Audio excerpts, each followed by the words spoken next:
Yo, what's up? Hi, YouTube. How's everybody? Seems to be quiet today.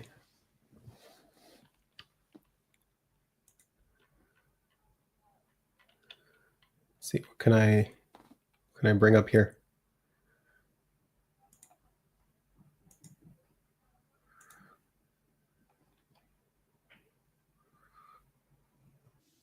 Oh, we got someone. Hey, Annie. How you doing? I am good. We're getting the puppy today. You're getting them today? Yep.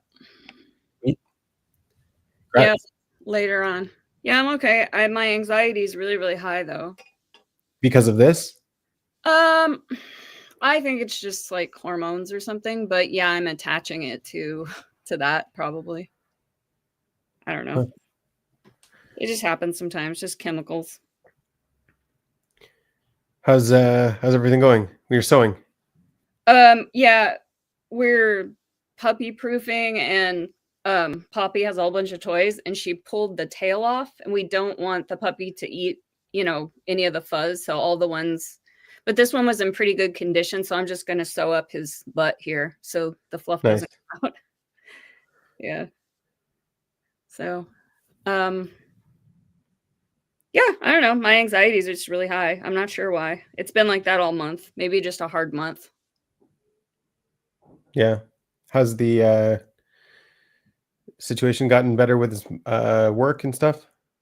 I had some work to distract me and make money over the weekend, so that was really good. But still, overall, like this is the 29th.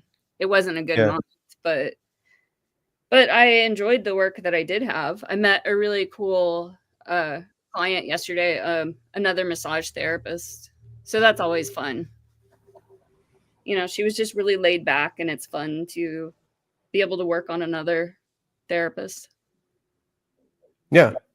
Do you guys give feedback when you work on each other like that? Yeah. Yeah, sometimes. I mean, it's usually just complimentary, Yeah. Like, yeah, I did some stuff and she said, "Oh, wow, it's so good that you remembered to do that." Like sometimes I forget, things like that. But Sweet. she was really easygoing. Yeah. How's it going, Chris? Hey, how's it going? It's going good for me. Yeah. How's your week? It's been busy but good. Are you getting a new dog too? No, I'm not No. much of an animal person. Yeah. Not anymore, anyway. Had a bunch of animals as a kid, so now I'm kind of like, I'm over it. Yeah. Well, I should clarify, it wasn't my animals; it was my siblings. But now you have a real animal. Yeah, true. What's up, Hank? Hey, Benjamin. Good to see you again.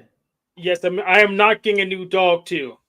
Oh, but I am getting a new, I guess, upgrade that I need to get in, I guess, sometime next month. Fedora 42 came out, and I'm probably going to rearrange my petition. I'm going to add a SSD to my desktop. So I'm going to have to change the partitioning a bit. And I also need to learn my text editor. I figure out how I have my audio routing partially figured out. I need to figure out the rest of it so I can start streaming my games and maybe making some money on that. You don't have an SSD in your desktop?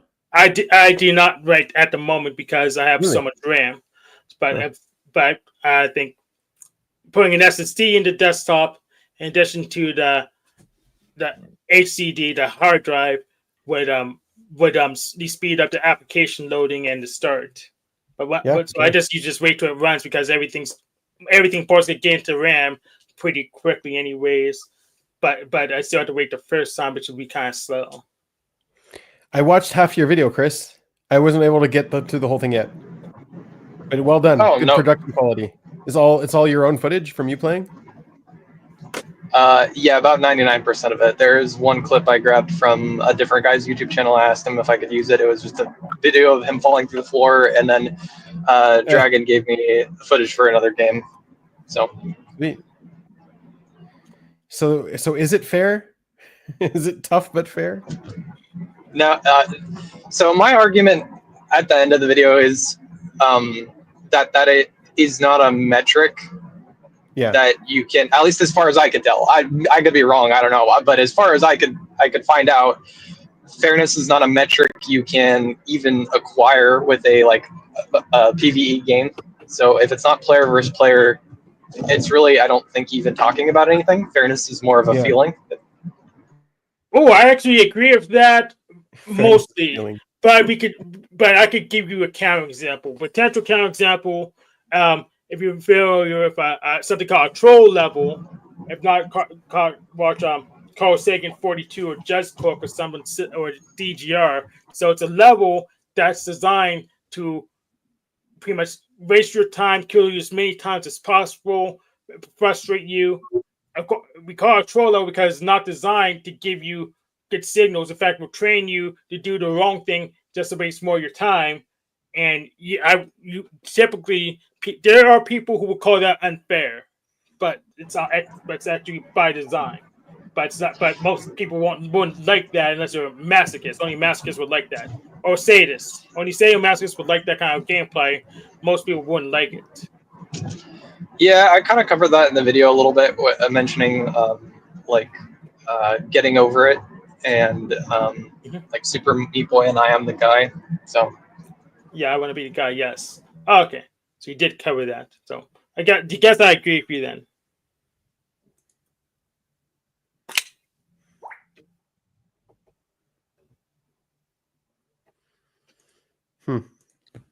I mean, yeah, I agree with you that fairness shouldn't be a metric. Like, things should be unfair in a game because that's what the game's about. You have to conquer this unfairness or something.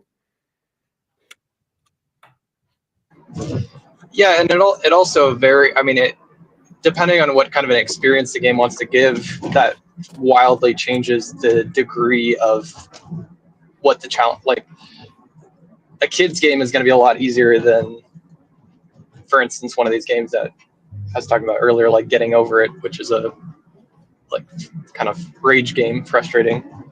So it's like, but the games are trying to offer different types of experiences, which is way more important to me about asking like what kind of an experience is a game trying to give, rather than just being, because fairness, I feel it's often used in a kind of what's the way to put it, like nebulous way. It's nebulous and usually negative, but it's like, but you kind of want to have games vary, and even if fairness could be measured, you want it to vary because you want different types of game experiences. So I think as what far they as I mean can when tell, they talk about tough but fair for that game is that everything's cued. Like, you could tell what's going to happen before it happens if you're paying attention. Like, nothing comes out of a surprise if you actually know what's going on. Yeah, for some games, yeah. yes. But other Yes. games, they'll make it look like that. Then you waste another 3 hours just being that level. So what made you want to get into doing video game content? Just lots of audience? Big niche? No, it was just it's just over the years having conversations around the topic, and I feel like nobody understood it or thoroughly examined it. People kind of throw out the idea of like Dark Souls is perfectly fair or it's not, and everybody has kind of wild opinions about it. And I was thinking about it a lot, and I was like, I don't think anybody is even remotely touching on the subject in a thorough manner. They're just kind of throwing out the word, it's fair because XYZ. They just kind of just show a random example of something like, look, this boss, I can dodge his attacks. It's fair. And I'm like, that's not a very thorough examination at all. What was that South Park game where like you put it on hard mode and it just changes your character to black? Yeah, is that the character creator? Yeah, the cracked butthole or whatever. Yeah, that's funny. Yeah, you want life to be in hard mode. Get born black.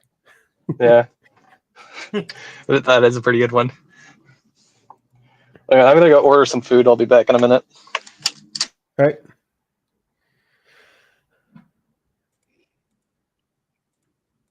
So you're doing video game content too now, Hank, or are you going back to the panel stuff?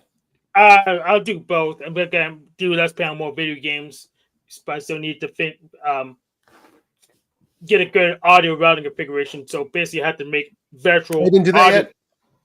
I half did it. it's the thing is it can't be done in GUI, and I had to learn a few different. I pretty much know the commands, but then I need to make it so it's automated as a system D unit service, so I could just run it, bring it up, and run it, shut it down. So it's just annoying because I haven't gotten used to doing all that kind of work in a while. So, whoops! I knocked my camera off. Let me get it back on. Did you make any dresses this week, Annie? No. No. Oh, How's your? no, I did. Yeah, I did. Yeah. Like 2 days ago, I made another dress. Nice. Yeah. How's your big project coming? It's about the same. I still need to do some finishing touches, and it's just, yeah, my anxiety's been too high, so I haven't done Yeah. it. And Yeah, you don't want to touch that project if Yeah. you're on edge. Yeah. It's like, so I think it's chemical because it's completely irrational. Like I was washing my hands a minute ago, and I have a fear, like intrusive thought, that when I wash my hands, the water's going to electrocute me. Just stuff like that. Like I know it's not rational, so I'm kind of standing outside of it and observing it, but something is different. It's like way cranked up. I would take a Valium if I had one, but I don't have one. Okay, fix it.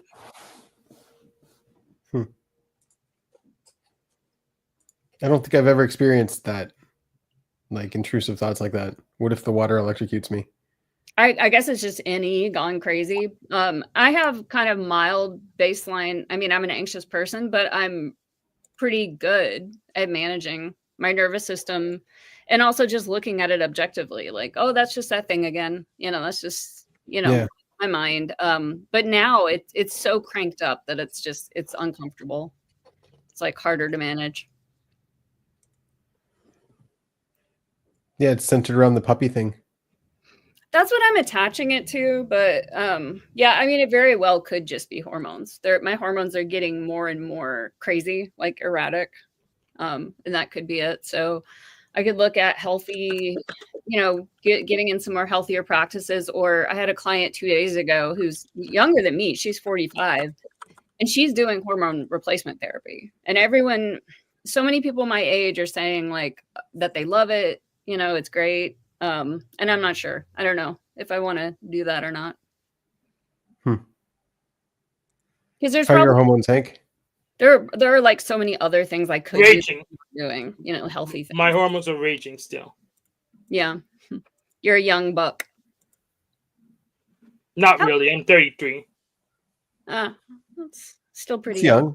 Yeah. Still got more than half your life left, hopefully. I don't know. Unless you lose to your villain, your nemesis. Of course, I'm not gonna lose. Of course. I remember turning 33 because my father died when he was 33, so I was just really curious what it would feel like. Wow, that's young. Yeah, so I thought I would be, a grown up. By then. And then when I was 33, I thought like, oh, wow, he was just a kid, Right. Yeah.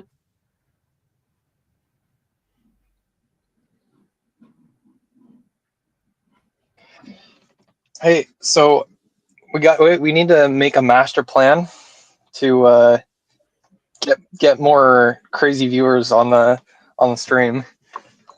What's the master plan? I love how INTJs always just start with a master plan. What's our master plan? Yeah. I don't know, but I'm just suggesting that we need one, What kind of crazy? Like rant crazy? No. I don't think we need that kind of energy. Well, not consistently. I think it's fine, like every like month or two or something, but for a little bit. But I'm kind of curious because I think it was last week. I was looking back. For some reason, I was scouring through your videos, Benjamin, and there was one where you were having like a discussion with 3 other people about. I feel like it was like a philosophical discussion. I can't remember what it was about exactly. But I don't know. I feel like so many people, and I'm like, where are they? Have they all like disappeared off the face of the planet, or? Like, you've contacted so many. They have lives. They have lives. That's quite the take. Yeah, it was actually Prem's birthday. I should try to get him back on here at some point. Oh yeah. Is that who you were talking about? Prem, maybe? No, it wasn't Prem. It was like There was one where you were talking about info dom and energy dom with like Ikram and some other people. That was a really good. Yeah, that was like a scheduled video. Like it was like we went into that talking, like knowing what we were going to do. Yeah, it wasn't a hangout. Right. Yeah. Yeah, the one I'm thinking of, there's like a dude, and then there's two gals, and one of them, I think she said her type was like a double masculine ENTP. I don't know if that rings a bell at all. Oh, yeah. Yeah, what's her name? About narratives. Yes, it was narratives. That was the one. Yeah. Yeah, Emily. Yeah.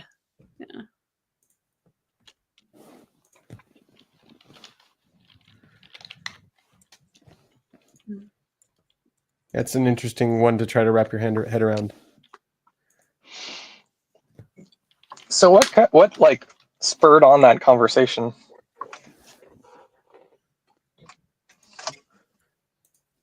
Wow, yeah, I don't even remember. I was just thinking about it, and I'm like, something like there has to be something more here.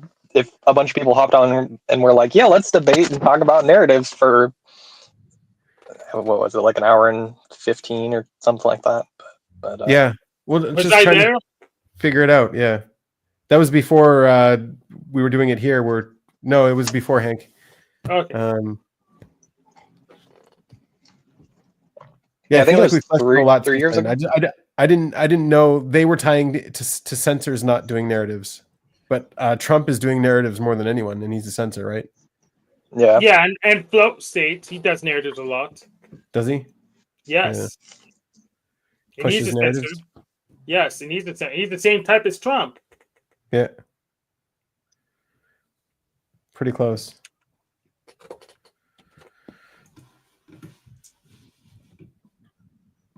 Yeah, so I don't know. What do you think about that topic?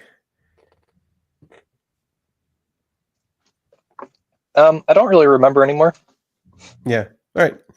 there are probably a couple things that stuck out to me that'll hit me later, but I don't remember at the moment. I feel like I was more intrigued by like the dynamic of what was happening, less so than the topic itself. Topic. Yeah.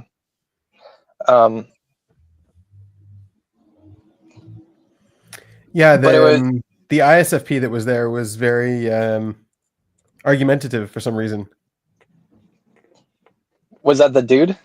Yeah. See, that was interesting because at the end, near the end, he said like, which I don't know. Yeah, I'd be curious to see what you guys think about this. But he was like, at the end of the day, life is about just like being happy, and as long as we're happy at the end, then we're good. And I'm like, oh, I couldn't disagree more. I don't think that's the point of life at all. But I'm like, I'll just let it slide. But people also mean different things by being happy. So like, I don't know what he meant by that, but that really stuck out to me. Yeah, what was crazy about him is he believes anything that makes him happy. So he'll change his beliefs to whatever makes him more happy. Mm. Oh, that's pretty wild. That makes sense. Yeah, that makes sense. Yeah, it makes sense to you? Yeah, if you optimize for happiness, that's what you would do. You can't optimize for happiness. Like there's always going to be a balance to. I mean, as far as I can tell, there's always a swing back to being happy. It depends on how we're defining it, but I'm thinking more in a kind of neurological, like dopamine respect. Like your dopamine has to replenish, and you have to like settle down and not be happy for a period of time. I think. Are you sure? one of the things with him was like I would give a TI, and you would think about it. I would think he was thinking about it, but no, he was processing it from what makes him more happy. He's like, yeah, that makes me happy. That makes me more happy. Your explanation, I'll go with that one. I believe that. Oh, so you're running into FI. That's FI. That's I don't know if that's FI. I don't know if that's how you would, but that's what he's doing. That's how he's like constructing his worldview. Well, I do know it is FI. Oh, okay. I don't think that's FI at all, because I feel like that's more of a thinker thing. Like the thinkers are running away from the negative emotions. It's usually, I feel like, the feelers that are fine with accepting the negative side of the emotional spectrum. That's been my experience. Let's go this way. Well, if assuming I need ENTJ, I would have FI in my stack. Would any of you have FI in your stack? Me, no, but the rest, yes. Your rest, yes. Okay. Christopher, And he has why do you think it's TI instead of FI? What do you mean? What's TI? No, just thinker in general, not TI specifically, just thinker. Okay, just thinker. Well, if it's TE, then they'll have to have SI because of love of the opposites. So my point still stands. I'm not sure I follow.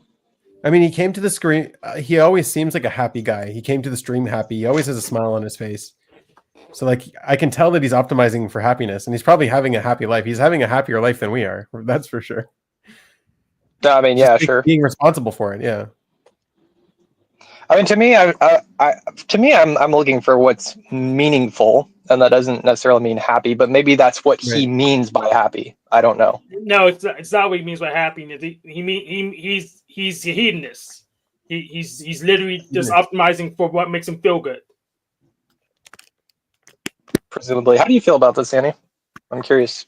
I was having some thoughts before I got this notification, and then I wasn't listening because the lady just said that she's just leaving to come bring us the puppy. Sweet. She was giving us an ETA. But so I think you can look at this a lot of different ways. I think it depends on how you define happiness. You know, that's a really good point because there's a lot of ways to define it. And that's not my goal. And it does come and go. And so that's why that's not my goal, because that kind of the chemical state comes and goes. But in terms of like what I believe, I do use that rule sometimes, like this belief, it feels better to believe this, or this belief is more useful to me. Like the whole like bear versus man argument. I believe that men are nice, and that feels better to believe.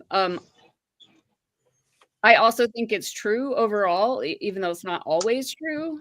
But that's like a more useful belief to me because I don't want to live my life afraid of men or, being suspicious or so something like that. I do consider like, is it more useful to believe this or that? Like it's more useful to believe that things are going to work out, I think a lot of people, that's how they actually do it. Like they do it subconsciously. But for me, it was weird with him because he was just super conscious. He would actually compare and like process which one to choose. But I think, a lot of people is just like, if I can blame all of my problems on them and then I don't have to feel guilty anymore, I'll take that one. But without even thinking about that's the reason they're taking it. Yeah. Yeah, that's interesting. Yeah, I mean, the way I process it is I have thoughts which pop up in my mind, and like that's one information source. I have emotions, that's another information source. They're both kind of on the same place where they're not inherently reliable to show me the truth. So I have to kind of weigh, are my thoughts, showing me reality, or are my emotions being accurate to what's really going on? What do you mean, you people? Luna? What do you mean? So I actually have a catchphrase. Truth is just a feeling, and pretty much I process the same way he does. I just put more context labels on it. So if I say I'm blaming that person because it makes me feel this way, I actually label it before I know what the heck I'm doing. So I think about it even more than he does. But I'm not as I'm not as arrogant about it. I guess I'm not strong-willed about it, but I do process the same way that guy does. Interesting. Yeah, it might be a one thing, because you like your narratives too. Like you like the narrative that you're the you're the winner, you're the undefeatable, you're the debate champion. You know, you take those narratives and they make you feel good. Yeah, but I do understand. Well, maybe I'm not that good a debater because I'm not getting on Monday debate, but they also have flat earthers on there, so maybe being a good debater is a bad thing to get on that show. So who knows? Yeah. I've been really fighting with myself lately with all the anxiety and noticing the stories that I'm telling myself and like really trying to question them and, you know, tell myself better stories. And I'm just having trouble. Like, and I feel like when I was younger, I felt more like everything will work out. Everything will be fine. And also if I can picture something that I know that it's true, and if I can't picture it in the future, then I feel like there's something wrong. Maybe something's not true. So I keep worrying about this puppy, like something's going to be wrong with her. I was thinking today, she's outside doing her last playtime with her litter mates, and a bird of prey swoops down and picks her up. And then I can't have her, you know? And it's like, where is this coming from? Why is my mind going nuts lately? And so I've been trying to just tell myself better stories. So with this, like you have an emotional expectation, I guess, right? You have an expectation to have the puppy. I think it's that it's charged. It's like how it's this really uncomfortable feeling of wanting something so bad. I haven't had that in a long time. It's like how, you know, desire is the root of all suffering. And I think it's that Cedar died and then there's this like just hole in my heart. And then I want it so bad. I already love her, you know, and I feel like I want to be responsible for her and take care of her and love her so much. And like there's too much of my well-being hinges upon balance. Yeah. And even though I'm a grown-up rational person, I can't seem to be rational about it or like bring that down into the feelings, you know. Yeah, because like you've got a bunch of negative emotions with Cedar, and like this is the solution. This is the magic solution that'll get rid of it. And it's probably just that I did this too fast, and I knew that. But we had already been talking about it for the last 2 years. Like, oh, we're gonna get a new puppy someday, and right. I mean, psychologically, it probably was too fast. But then at the same time, she's probably the exact right dog for me, and it's gonna be fine. It just it'll work out. Yeah, all in a compressed amount of time. Yeah. I can't even imagine. I mean, I've been thinking a lot about like being a mother. Like, oh my gosh, I don't know if I'm this, you know, torn up about like a dog, like afraid that I won't be able to keep her safe, you know. I can't imagine how. I just don't know if I'm chill enough. I might be too anxious to be a mom. I think you're self-aware about your anxiety. Yeah. That's the main difference. Because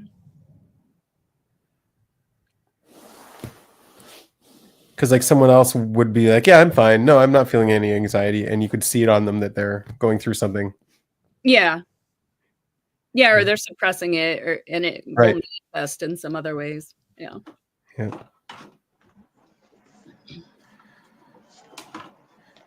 Okay, so Chris, you don't do that with your narratives? What do you mean? Choose a story or a framing to make yourself feel better? Choose to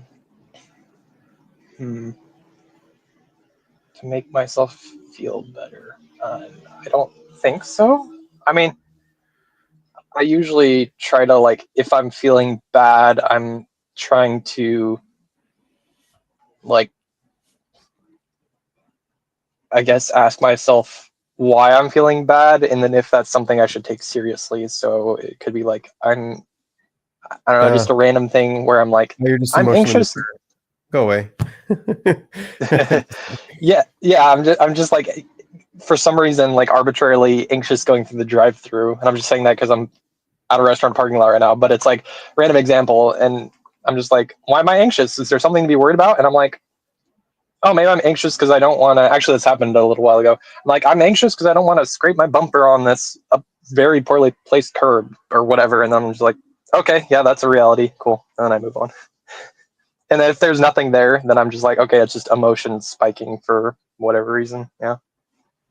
Because sometimes they do that. Hmm.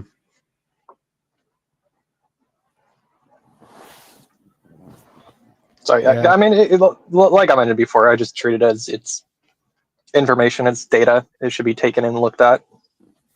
Assuming I'm paying attention. Sometimes I'm not, and emotions, get the better of me. But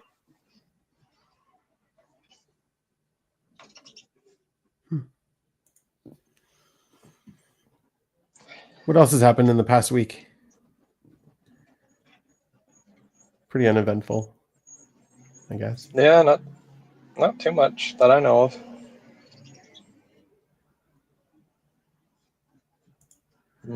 Yeah, I don't know. But yeah, speaking of emotions, I was quite surprised. I feel like I was a little unhinged the first few days that my video was getting views. I don't know why, but there is something hitting me emotionally with that, where I was like, just thinking about the volume of people having seen that and having opinions on it kind of screwed me up for a couple Well, I days. didn't see how many you got. A lot of feedback on it, like a lot of views and stuff. Yeah, it's at 19K, I think, the last I looked. Oh, nice, congrats. Yeah, video games a niche. Lots of people pay attention to it. Yeah, documentaries do Yeah. really well on YouTube. The algorithm likes to push documentaries. Yeah. Cool. Have you got a lot of comments too? Yeah, a lot of stupid ones. A lot of stupid ones. It's a very interesting topic to have people commenting about. Let's just put it that way. Let's see. Let's look at some of these comments. What's your favorite one? My favorite one was there was a guy that told me that my video was a waste of time and was useless. So then I responded and I said, if you think it's useless, then you must lack imagination. I don't want you watching my videos anyway. So you told him off. Yeah. Here we go. Mr. Salt is Dark Souls fair. It didn't get you much traffic on other videos of yours though. No, I mean, I wouldn't think so. Those videos are just random gameplay clips that I've saved in the past years for archiving. What I would do if I got that comment that the guy said, I would just say, thanks for watching. Yeah. When they really I did say that. I said something similar to someone where he said, he said something that was kind of rude. And I said, thanks for your feedback or something along those lines. But It's sorry, discussion if I've heard 1,000 times already. Okay. How long did it take you to edit the video? I don't know about editing specifically, but in total, it took me about 10 months to make. And the editing's probably like a month of full-time work, probably. Damn. In total. Yeah, no wonder YouTube probably pushes them forward. Yeah. Oh yeah, a guy told me I hacked the algorithm too. That was pretty funny. It's just what YouTube like to push because it's the good stuff. It's I mean, I'm glad you got. No, you got a lot of good feedback. Yeah. Yeah, I mean, of course, but it's my video, so I'm only going to pay attention to the negative ones, obviously. That's how it works. I don't see many yet. Yeah, no, it's been probably overwhelmingly positive. Yeah, I can see why it would cause you anxiety. That's a lot of... You're still getting some, yeah. Yeah. I've had to mute the notifications on my phone. So now I'm like, in the morning, I'll get on my laptop and look at them. When I like at the end of the day, I'll look at them to kind of like relegate it or delegate it to a specific. No, relegate. Yeah, relegate it to a specific time. People are saying you're gonna blow up. Is that your plan? Are you gonna make more vids? You have a new essay? Yeah, I'm kind of thinking about it. I think I have a new video idea I would want to pursue, but I'm not really sure what it is yet. So we'll see. I'm not set on necessarily trying to blow up or anything. If this is the only video I ever make, I'll be happy with that. Yeah, a lot of these comments are like, "Why do you not have so many subs? How is this video so good for someone who has no subs?" Yeah. Because I put in the work.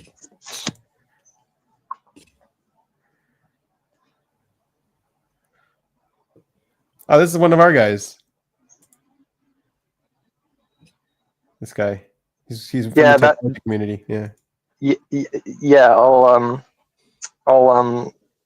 Should I out him? Maybe I won't. But yes, I know who that is. Okay, so you guys are in touch. Yeah.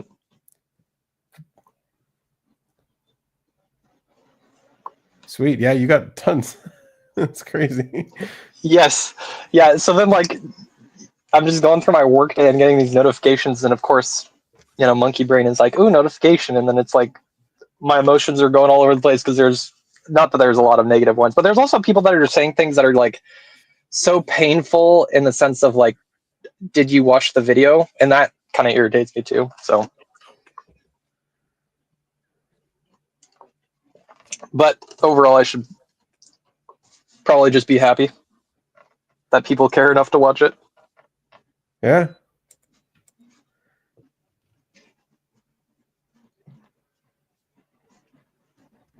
We got someone join us. Ooh, who do we got? A disciple. Oh, Jack.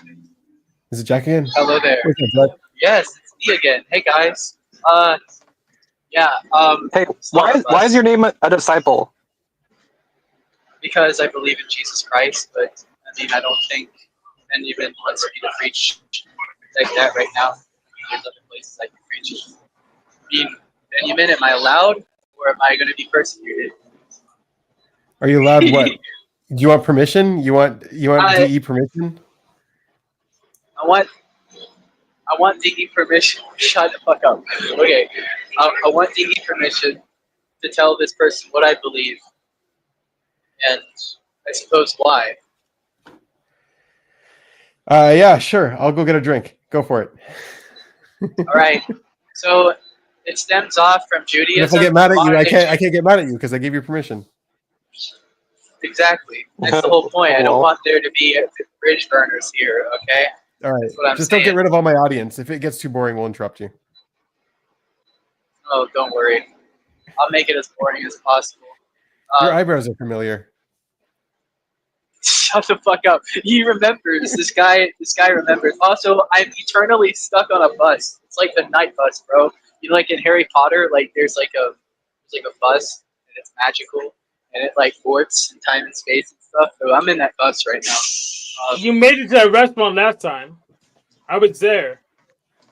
Anyways, okay. My belief is that everyone's Jack. eyebrows are familiar. What? Jack, I got to put a cap on you real quick. I have an interesting question to ask Benjamin. So hold on to that thought, or those thoughts. There's probably multiple. Of course. No, so Ben, I wanted to ask you how you process, like, if you even do, like, comments on your videos. Obviously, you have a decent, you know, you get some amount of nowhere close to what comments. you got there, though. That's crazy. Me? Yeah.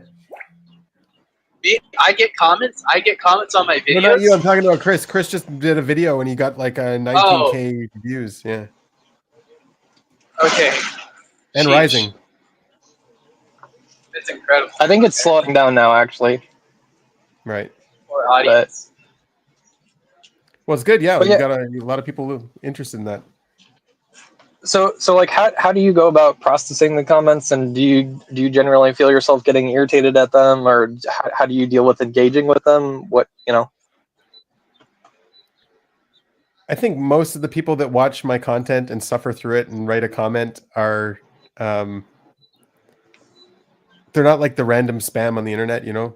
They're people Yeah. who stuck around for a while. Yeah, That's true. yeah. Hey, It's I probably like your very different videos. I don't suffer through them. audience. But yeah, it's probably a different audience though. You know what I mean? It's not the same Yeah, thing. that's true. And also, like, you kind of, you know, went after a edgy topic in the video game space. Like, Yes, you I did. controversial a little bit, so you're trying to get a rise from people, I guess. No, I'm not. I'm not trying. That's not the intention at all.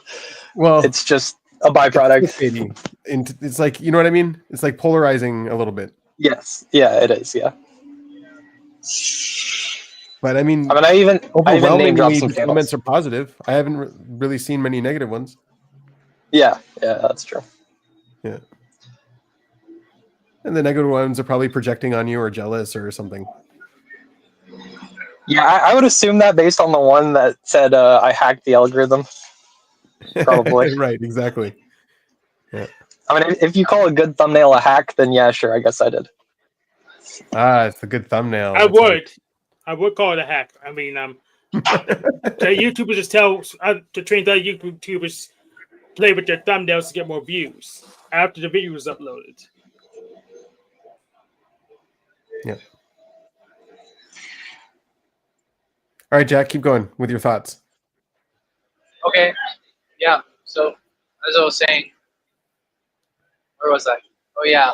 So basically, modern day Judaism right now is basically almost the same as Christianity. The only difference is that the belief of the Messiah and the Tanakh and um, the certain beliefs about the Messiah and what he will do, really, more likely.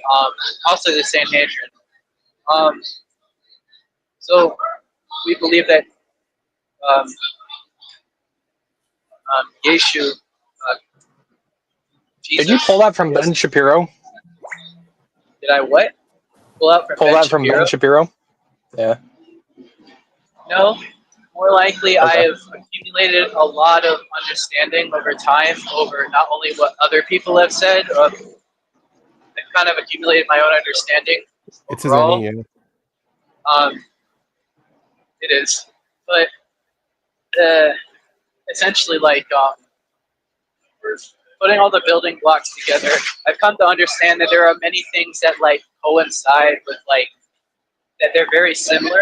They both believe in the same God in an essential sense. Both of them have been persecuted and are continuing to be persecuted. But the only difference is that they're brother religions, and the fact that Jesus Christ, we believe, is the Son of God, and that He came to die in our place. Like what Judaism will tend to say is that, like, and I want to give the contrast between these two because they're brothers and they're so close into that fact. So I think that's the primary point that we can tackle to kind of show the differentiation, the contrast. So basically, Judaism will say that you're responsible for your own sins and the blood is on your head and you've got to be sorry and you've got to essentially be a human, you know, which is in the image of God, right?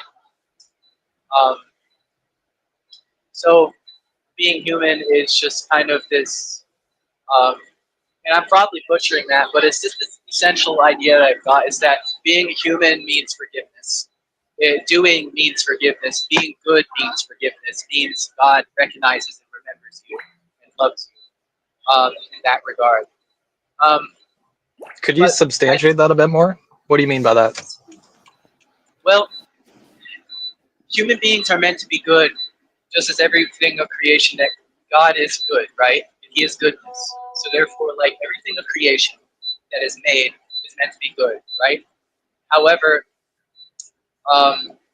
particularly, we have the choice to do good or bad. Some people in Judaism don't believe in free will, and some do. It's kind of odd. Just like how there's some Jews that are not of their religion, but they're of whatever they believe. You know, primarily to substantiate that is how would I say it? they believe that you have the free choice to do what is good and what is right, and I apologize ahead of abide by time. the Ten Commandments. Yeah, abide by the Ten Commandments, the law of Moses, and you will have Well, long life. to forgive you is to be human or something like that, right?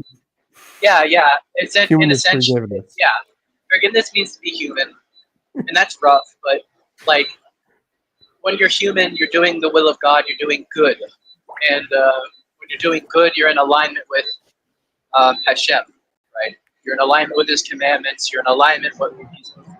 However, currently, Do you have a they're fire trying to- alarm going off in the background? no, I'm sorry. This is called a bus, and it's a time capsule that I've been stuck in for eternity, and I'm still on this bus, and I have to eternally just continue to do buses. And I don't work off food. I work off the oil and gas and feces that was in the bathroom. I just have bathrooms. Have you ever heard of Homestuck? I'm one entity with the bus. So like, if the bus gets fed, I get fed, right? If the bus continues to run, I continue to run. So if the bus crashes, I die. You understand? Okay, glad you understand. As I was saying. Yeah, I think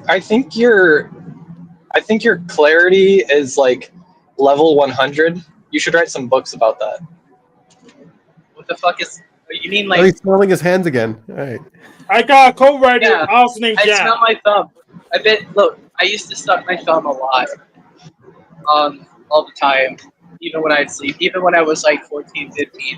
Never got out of that oral stage. I'm great in psychology. But still, like I stopped that like a while ago. It's been like 3 years. Yeah, and then now I just sniff it.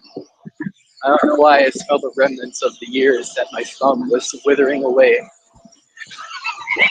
I got told one time that my thumb would fall off if I continued to do that, and I think I believed it.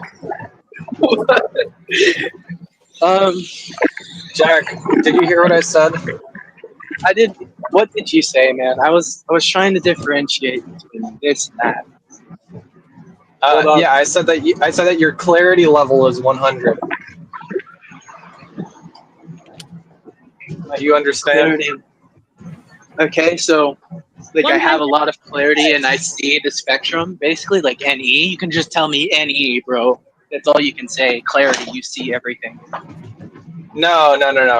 Reverse. It's sarcasm. I'm saying that like you're leaving the planet. That's my point. Oh. You're not a censor. Oh. Yeah, he Anyways, meant as I was saying. he meant 100 out of 1,000. Yeah. Thank you. Yeah, I'm gonna try my best to describe it the best way I can. What I was trying to say about Judaism is primarily about themselves, about serving God through your actions and following the Ten Commandments. The only issue is rabbinic Judaism doesn't. The rabbinic Judaism tends to refer to certain places in the Torah that explain how it is about the heart, and that's a repentant heart is basically a rightful spirit toward God, and that's all God asks of you ultimately. But then there are arguments that that's for sort of in emergency situations when you can't fucking sacrifice at the temple anymore. But people don't tend to sacrifice animals at all because that's akin to what people would think as a cult nowadays. So they got an issue with sacrificing. How are they going to get forgiveness of sins without that? Oh wait, every time. Do you have a source? Do you have sources? No. Bible. The Bible. my source meter is going up, and I don't hear sources, and that's scary. I love the intuitive asking the other intuitive. Do you have a source? Prove it. Prove your shit. My And- proof and- is and in I'm certain laughing because chapters. I- Hold on. Okay, my sources are what other people say, the general understanding based on authoritative figures that explain what Judaism I know, is, and people yeah. who are actually in Judaism. And then also my other authority is the Torah, and how and the songs too, how they explain a repentant and rightful heart before God is a true sacrifice, and He doesn't delight in all the peace offerings and all these offerings that He allowed. I mean, like No, in a sense, they're right. I'm just giving you crap. I'm giving you a lot of crap. No, Yeah, thank you. Like I And like I crap. heard all this before from Your Jack Alcott. I mean, I face heard all this doesn't. before from another guy named Jack, ironically. So I'm going to He has a YouTube channel too. Hank. What if I told you the unbearing truth? What if I told you the unbearing truth? Would you be able to Oh, handle no. it? Yeah. Oh, Would you no. be able to handle Do you have it? a Talk definition to for me, truth? Jackie. Actually, let's start with the definition of definition. Yes. I can Yeah, get yes, into right a there. whole That I can get into a whole network of what truth is, and that wouldn't be good of a definition for you to process. No, truth is just a feeling. Huh? Truth is just a feeling. No, it's not just a feeling. Truth is truth regardless of how you feel. The facts don't care about your feelings. So you do watch Ben Shapiro then? I did once. I don't often watch him. It's just because you mentioned him, though, I draw a connection from there. I was like, yeah, it's funny. I mean, it sounds like things. A lot of what you said sounds like things I've heard him say before. So I don't know where he's getting that from, but Is my face round to you? People say I look like a circle. Yeah, it's pretty round. yeah. Most faces are pretty round. It's Yeah. not particularly round comparison to most faces. You need to grow a beard. There's a guy named Roger. Okay, I'm gonna tell Hank the grueling truth. And I don't know if that actually, you know what? Fuck me, and then what I think about that. Like, I'm gonna be honest. This is a guess, and this is like a guess based off of patterns that I've noticed, people that I've known, and people that I know in real life, and what type they were. Okay, and I think I'm just kind of like scriballing it, if you know what I mean. Hank, what if you were an ISFJ? I'm not. Last play. What if? Sure. Though? You can go with What it. if? No, I'm not. But continue. You know you're not. Yeah. This is Okay, a boring possibility. This is boring. It is. That's not a fun I one. know it. I know it's a boring possibility. I know. It should die then, I think. Okay. Sheesh. It doesn't I have to prefer die. that. I didn't know you were the I'm not. possibility police, man. Yeah, I am. Yeah. Yeah. I don't think you're so far off. It could be something. Yeah, in it that. could be, but it just happens to not be. I think he's closer Maybe than you there's are. the- maybe Well, there's yeah, the- you have your own special system, and I use MBTI. Right.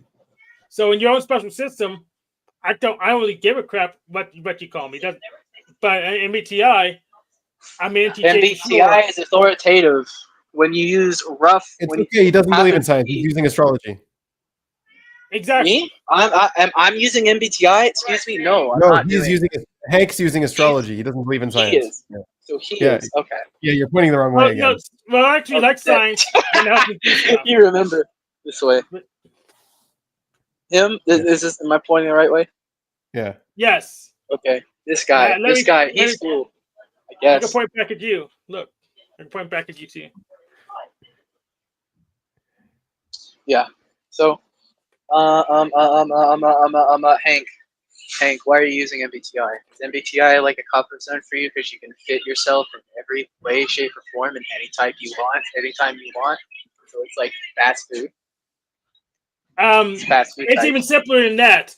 So there's always a box with a definition, and it is like fast food, but not because I can morph into any type I want. Which technically I could if I knew what questions to answer.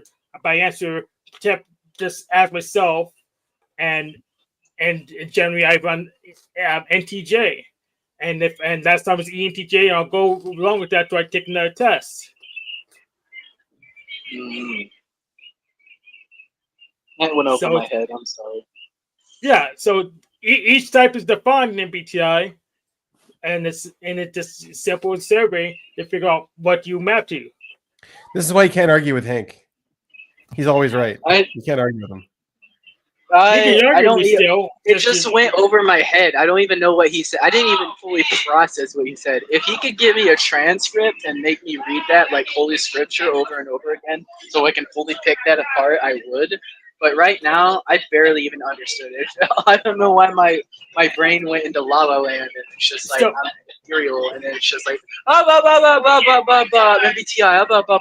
It's not even I'll give you a transcript. So after this video ends, YouTube will produce a transcript, and you can reread it over and over again. Thank you. Actually, thank you. No problem. So what's your bling, Jack? What's going on with your bling? My bling is? Yeah. It's just a bling, I guess. I don't really, I just like it. I just kind of wear, I'm going to be honest, the kind of style that I accumulated over time. I guess I don't know. I guess it's over accumulation over time, subconsciously seeing Steve Jobs and all these other people with turtlenecks and characters for video games, I guess, and I just was like, okay, I resonate with that. I like that, so I'm gonna continue to wear a turtleneck and the bling, and then also just simple clothes because I mean, to be honest, I guess I care for my sense of style, but I guess I care for my sense of style. Right. You know, Jack, it kind of sounds like you're in a call center. Oh no. I don't know if that's a call center to you, but It's a No, I know. I'm just saying it sounds like it. And you look like you would be. It's all those weird, rude people joining podcasts on the bus, just invading our personal space here. I mean, I'd be pissed, sorry. but that's just me. No, you're good. You're in our podcast. They're the annoying ones. Yeah. I'm saying if I was on the bus and somebody was like talking on a podcast, I'd be kind of like, bro, will you shut up? He's not even the loudest one, though. No, he's not. He's not. In that case, touche. That's fair game.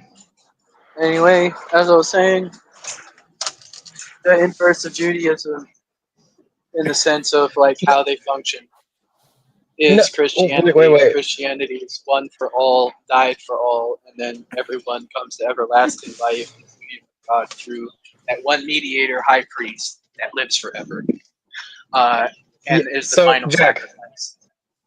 Yes. I'm curious. I'm very curious about this point. So I heard you say the bad word, the fucky ducky word.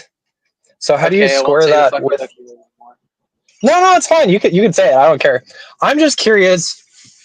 Since you seem to be a Christian, I would guess there's like the verse in Timothy that talks about not having like foul language come out of your mouth. Do you know that one? And how do you square that away? How do I square that away? I'm a hypocrite. That's why. Okay, Nice. fair enough. Based. That's the thing. I mean, just because I do it doesn't necessarily mean that it's okay. And there are Christians who genuinely do love God in their hearts. However, they do wrong, and they're trapped in that until they choose to give that to God, and surrender that, and choose to rewire those patterns in ways that are rightful towards serving God. And that's the thing. Like, I'm gonna be honest. I hung around quite a few people who were sort of relaxed in their sort of language, so much so that it was not so relaxed, but it was vulgar. And being around people like that was like influenced me and by like my patterns to be When are you getting married, Jack? getting married. When's the date? I'm gonna say in about a year. Do you have anxiety around it? We were talking about anxiety earlier. Do I have anxiety? Yes and no. Like, I know I love her and she loves me, and like I'm sure, but the anxiety is, what what if something happens in the middle of that? Like, what if one of us gets hurt, or what if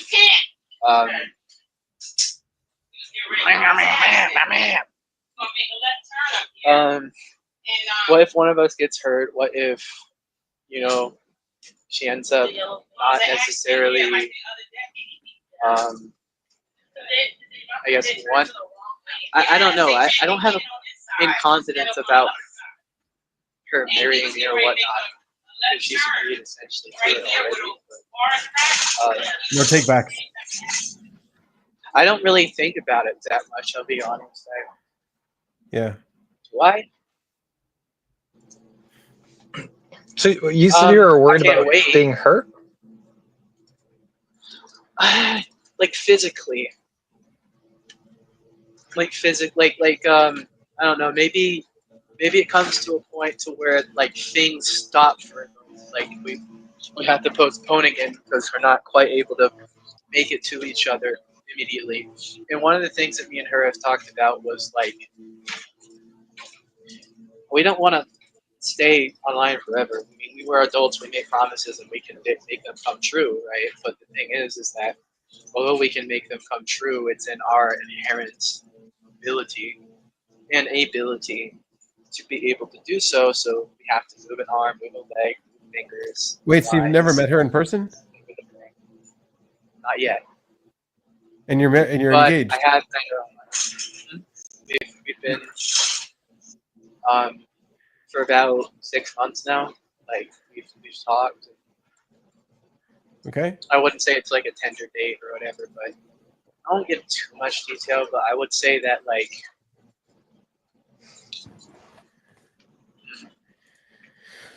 Luna wants to know, this is a big what if, but what if she's a bad human? What happens in your religious framework? oh yeah, she was one.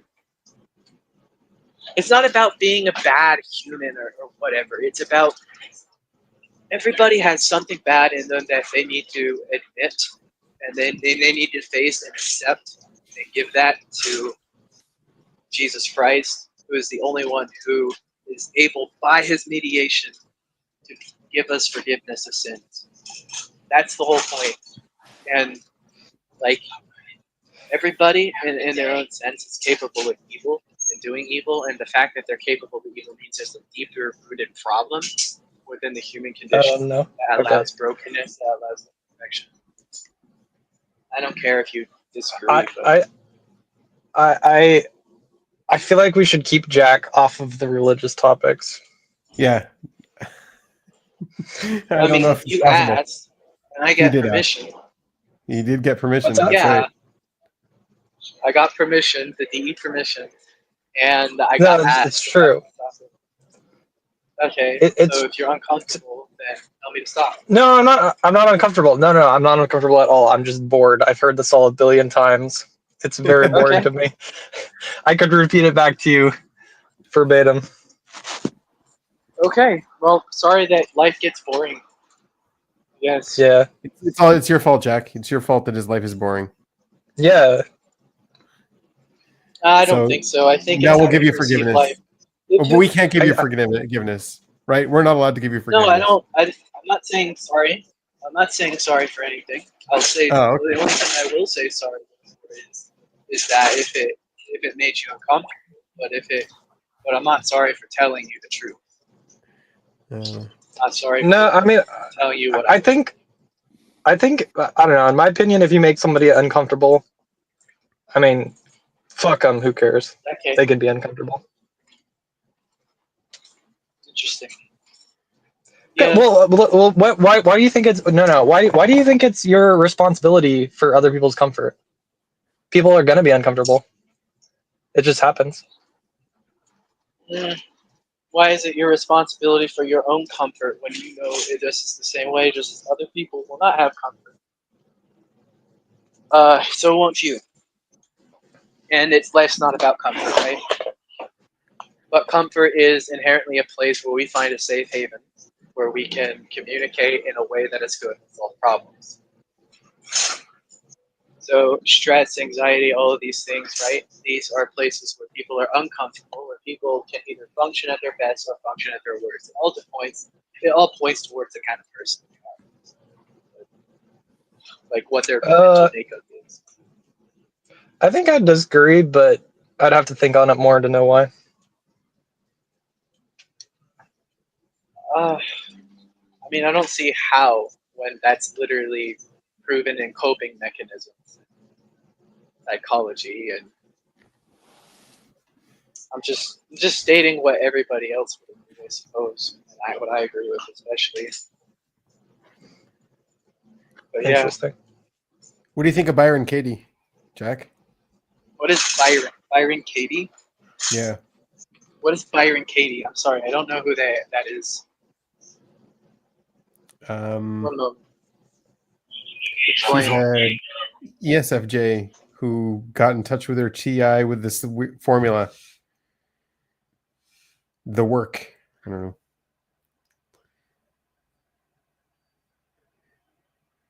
I think we got cut out.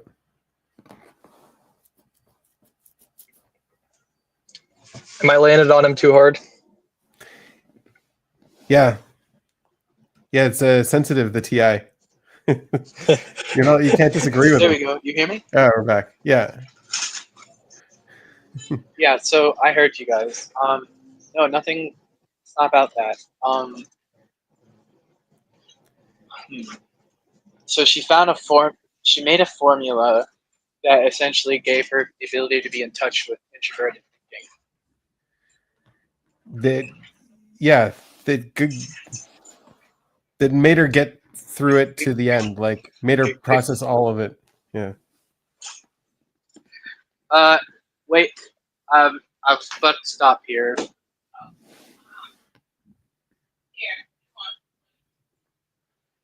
All right. Thank you.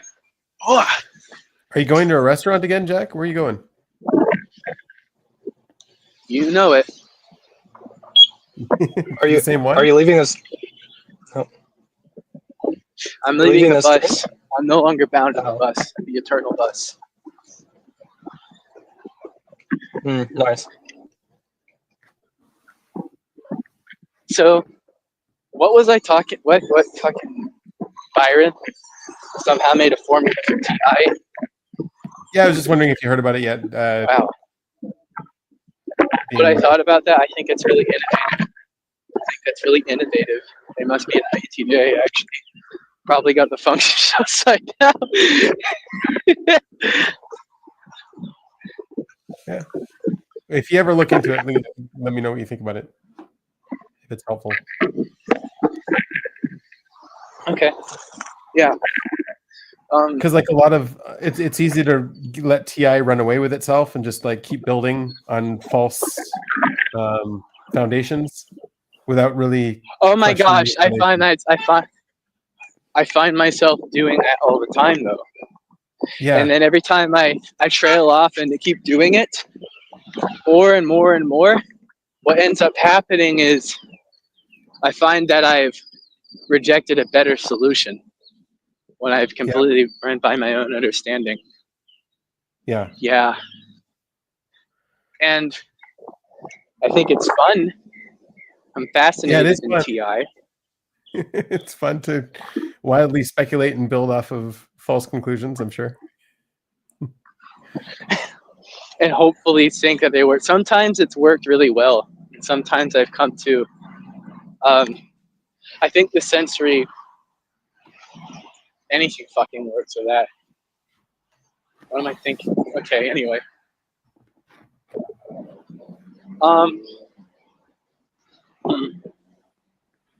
Anyway, yeah, I find it that because of TI, 60, oh my gosh, what the fuck am I doing? I feel like a pharmacist ad, bro. Like, this pill was a magic pill. TI is the magic pill, bro.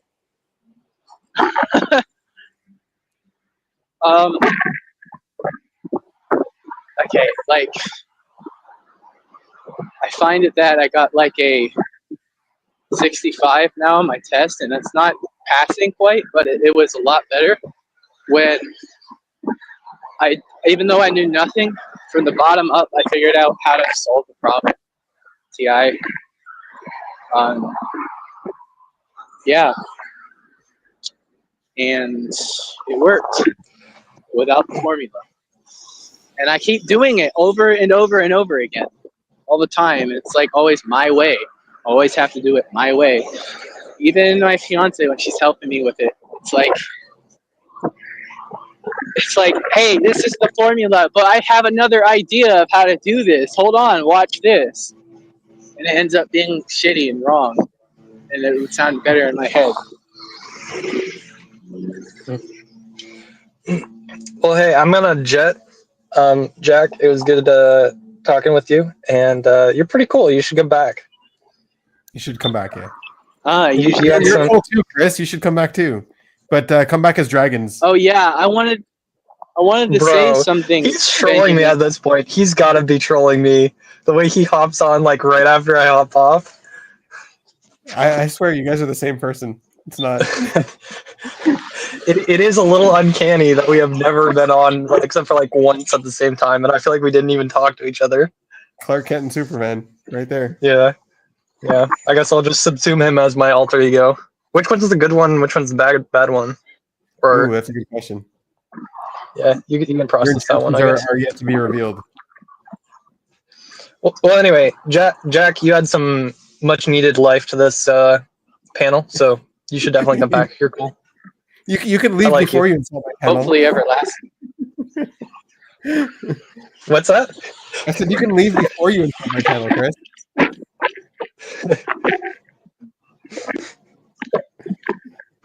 Take it easy, buddy. Yeah, yeah, you'll take care. So Bye.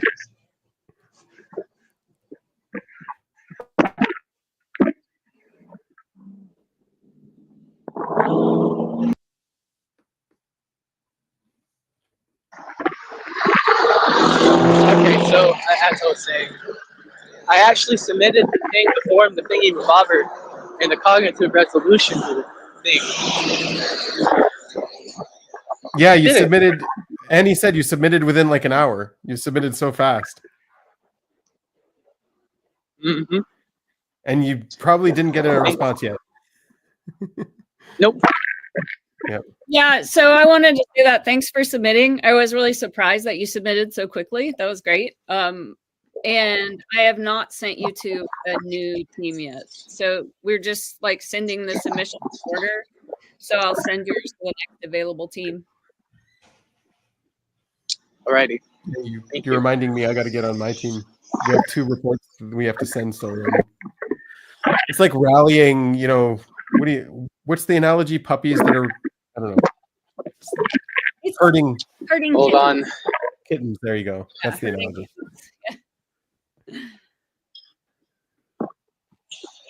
Oh my Yeah. gosh, I love it when. Oh, by the way, the same restaurant I was in, I'm going to. Sonny's Barbecue. I'm in a pit stop. Are you going to order the same thing too? Not exactly. Kind of want something else.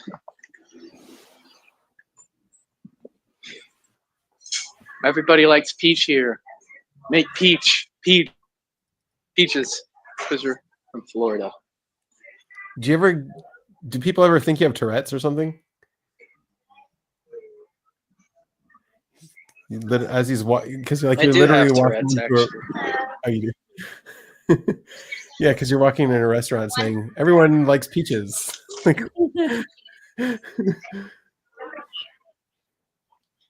Yeah, I do have Tourette's, but if I'm repeating, hold up. A baby wants a little thingy.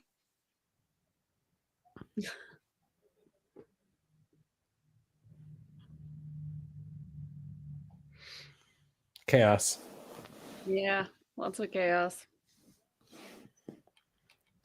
So how long will it take her to drive to get to you? She'll be here in about an hour and 40 minutes. Sweet.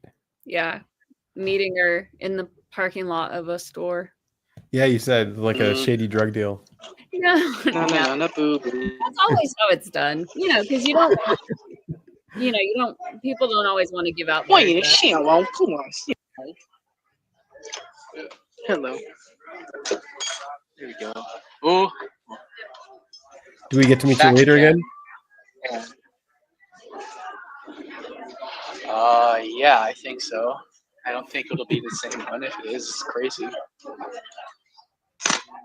I just saw that guy gobble a whole piece of meat. Holy shit.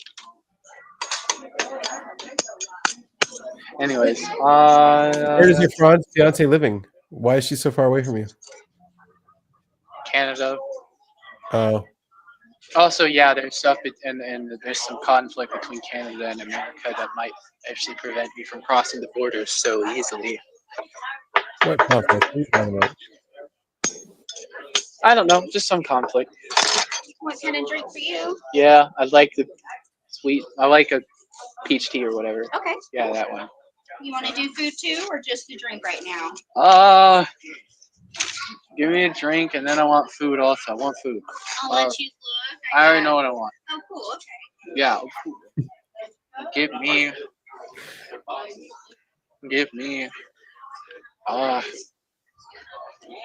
Plates and combos? Egg rolls. Oh, cool. Yeah. Those are really Oh, good here. cool. Yeah. That'll do it. Yes, it will do it. Also, wait, can I order food now? I need to want to do. We got sides down here if you want some sides with it. I want me brisket grilled cheese. And a side will complete the combo for that. Like fries or Todd's or baked beans. She's Yeah, talking give to me him like fries. he's mentally challenged. Drink will be included. But I'll bring the egg rolls first.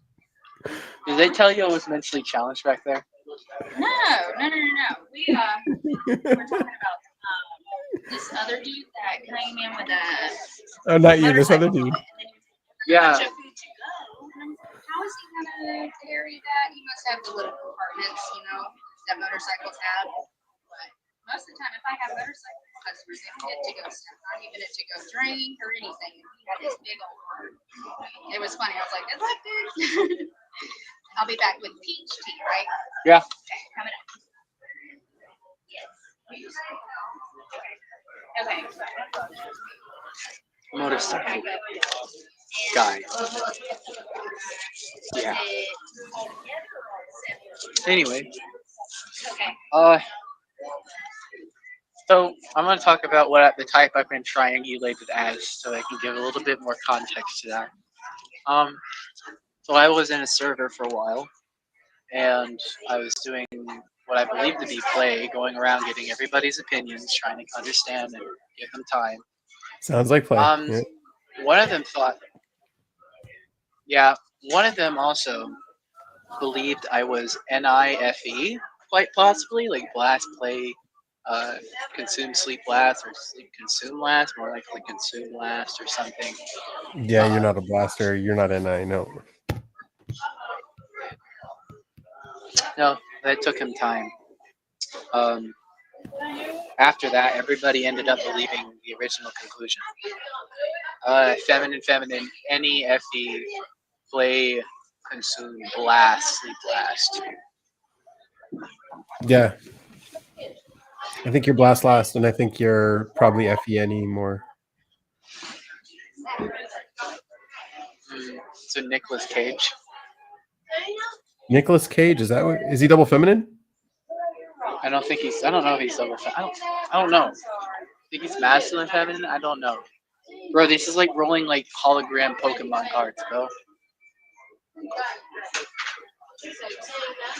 Also, I did a bunch of mental thinking after we had called with you guys here.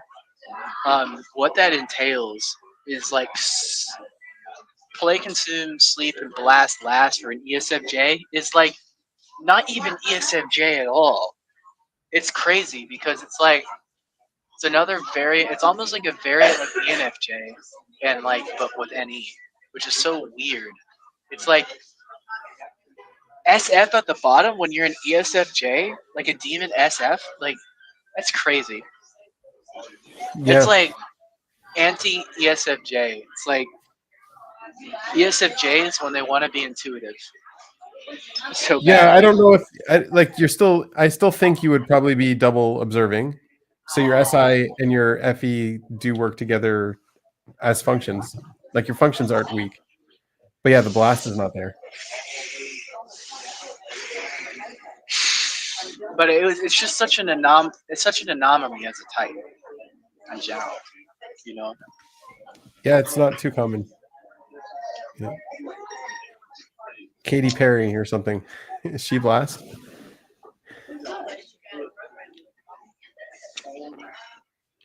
Or Pattinson, Robert Pattinson. I think he's double feminine too. Yeah, I think he's your same type. Do you see Robert in my face? I don't see Robert in your face, no. Exactly. So maybe I'm not that. I'm just kidding. There's containers.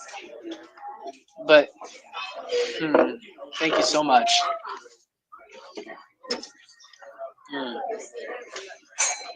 Soda and tea. Oh. Oh, oh, with a lid. Yes, yes. I'll bring some back. That's what makes Is it this peach? drink got me doing. How do you go about getting engaged without meeting the person? How does that work? Promises. And also, we switched our lives to triangulating toward each other. Oh, what's I this way? Like, What's why? the plan?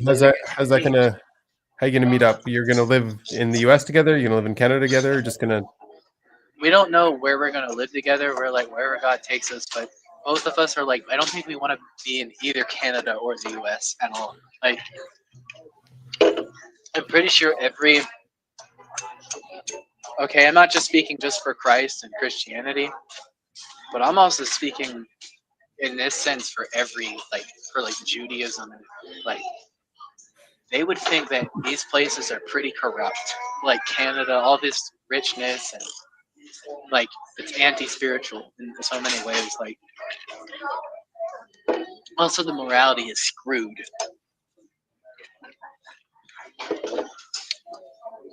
And they make it ultra political, and it's like the same sort of. Honestly, it's just as much propaganda as the Soviet Union. We don't see that. Thank you so much for my egg rolls, even though that's not egg rolls at all. You agree? Thank you for DE agreeing with me. I know what everything, guys. So this is it. Say hi, guys. Hi. Yeah, they're gonna die. I'm hungry.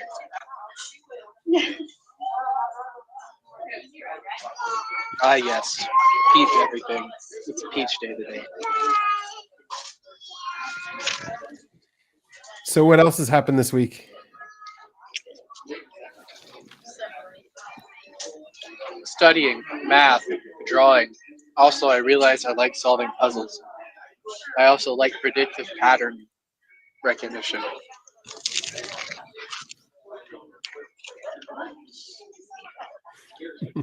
Like eating on camera. It's my mukbang, bro.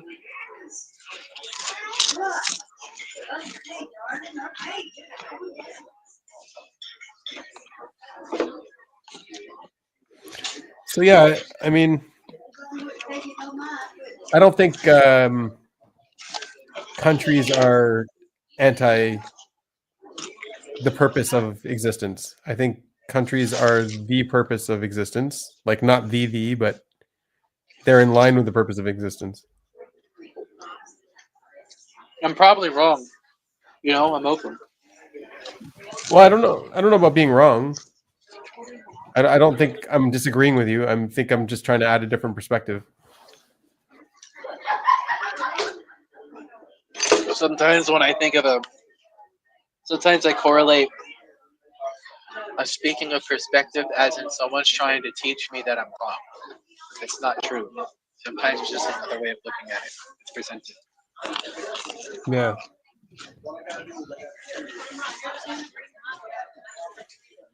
Because like what are we trying to accomplish here? What is the point of all of this, right?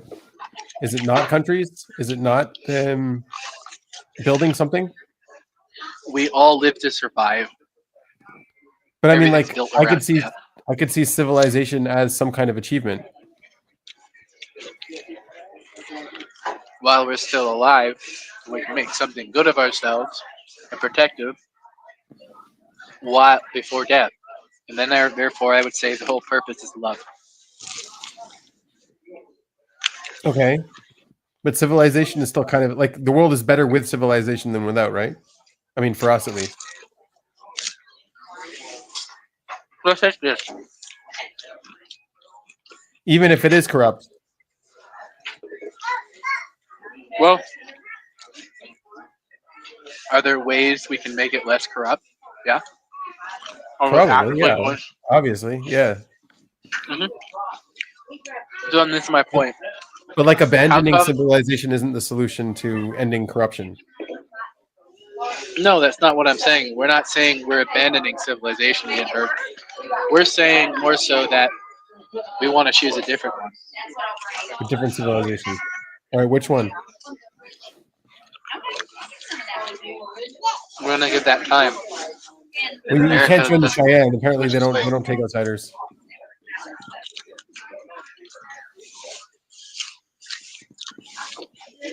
Well, so this is what I'm going to say. I find it that the correlation between civilization and what they're trying to do is they're trying to make life easier with innovation. I'm not saying innovation is bad. To a certain degree, it's not. But then there's the degree where it is bad, where I'm not going to go with an Amish perspective or whatever, that technology is witchcraft and we should abandon it. But like Amish is also a civilization, right? If It's they also develop- kind of similar. What are the basic human needs? Not just food and water. It's also exercise. It's also the sun. It's also everything around you. And everything we're doing is trying so hard to preserve money more than life. And when it comes to that, when it comes to preserving money more than life itself, you preserve innovation. And when you preserve innovation, you get more developments that make life easier, which aren't all necessarily bad. However, it's like everything human condition needs, it's being done down and watered down the more you go and the more lifeless the person gets. Think about AI, robots replacing jobs. Think about the point where we no longer use our minds but go to robots for our own understanding, for greater inventions. Think about when we can just sit in chairs from now on and live our life there, and not have to go outside or do anything, and we just rot away. That's what I'm saying. It could end up like that. And when it ends up like that, it demoralizes, despiritualizes. It also tranquilizes us. So many different aspects of that if you look at all the angles. So you built up like this straw man, basically. You're like, it could end up like this straw man. And so this is now something to stay away from.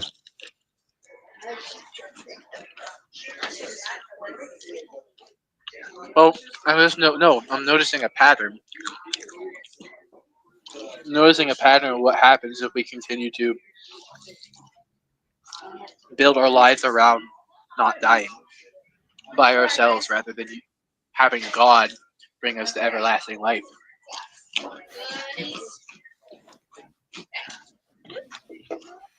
So the first point you made, the connection you made is innovation and civilization, and I don't think that's one necessarily follows the other. I think you have very ancient civilizations without innovation. I mean, innovation is a part of it. But what's the difference between that Yeah, civilization? The I'm not power to talking innovate about- becomes what's greater the with more difference? people. I guess then here's the thing. Then it's about the type of civilization. That's what I mean. You see just how it's like the type of country I'm considering, not the country or civilization itself that I'm speaking about. So then it would be, is the civilization agreeing and understanding that they're nothing without God? Are they understanding that they're human beings that need exercise, that need to hunt, that in all these ways tell stories, pass tradition, pass understanding, wisdom, knowledge, and are their inventions and everything they're doing inherently like growing them in ways that can make them more healthy and more strengthened and more attuned to what a human being is meant to be. We're meant to bleed. We're meant to cry. We're meant to feel pain. We're meant to do all of these things. We're meant to stressfully work ourselves. But people don't want to do that. They want their comfort. That's what I mean. So it's about the type of civilization. So in terms of all the civilizations, I think Canada and the US are pretty decent civilizations. Throughout all the history, they're probably some of the better ones.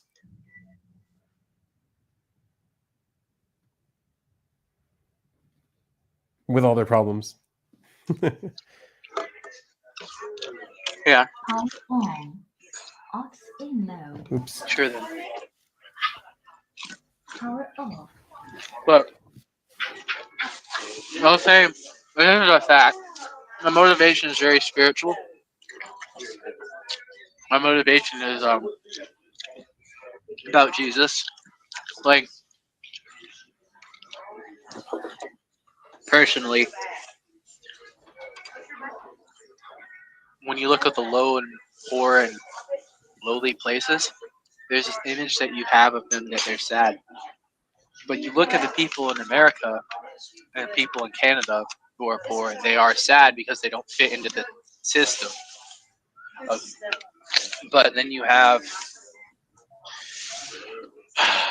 a category of the system. What fucking system? Where's your proof? Where's your evidence of that?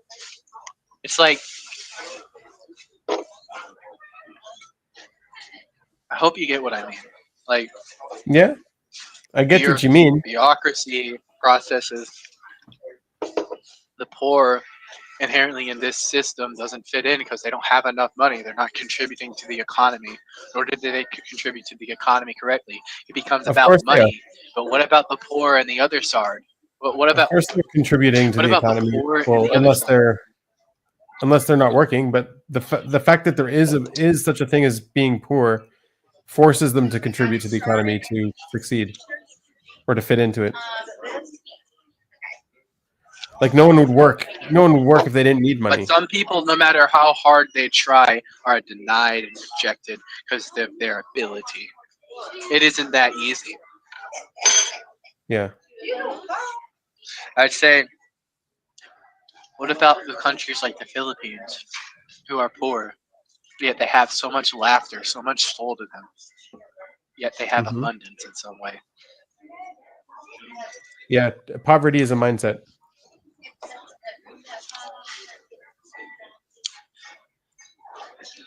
And sometimes it's a good mindset to have because it's lowly, it's humble, there's joy in it, there's selflessness. No.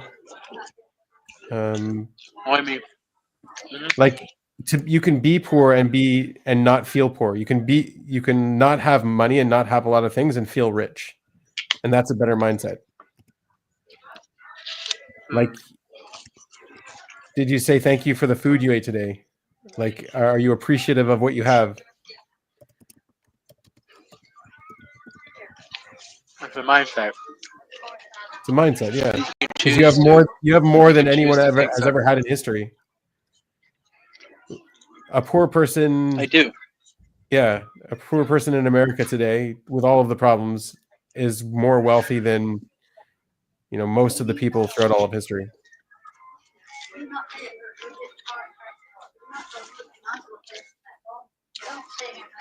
So what would your point be?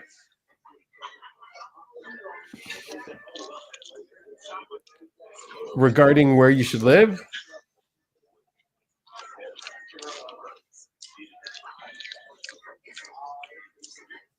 Is there a big point to the philosophies you have showed me? Or is it just about mindset? And no matter where you are, if you have a better mindset, you can live anywhere. well, I think the first thing is civilization isn't static. It grows and it evolves. And so, if you see that it's not perfect, obviously it's not perfect. Nothing's perfect. but you can make it better. No, she's like a video. Be in constant learning mode. But then there are many people who are like, you're stuck the way you are forever. You are this. And it's like, no, like we are like civilizations that we can constantly grow. Yeah, we're not stuck. Nothing's stuck.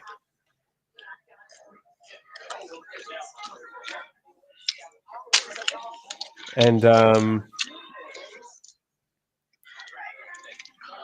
yeah, there's like this self-destructive mentality going around a little bit with civilization, where that's not productive. That doesn't actually help the civilization. It doesn't help things get better being self-destructive. If that makes sense.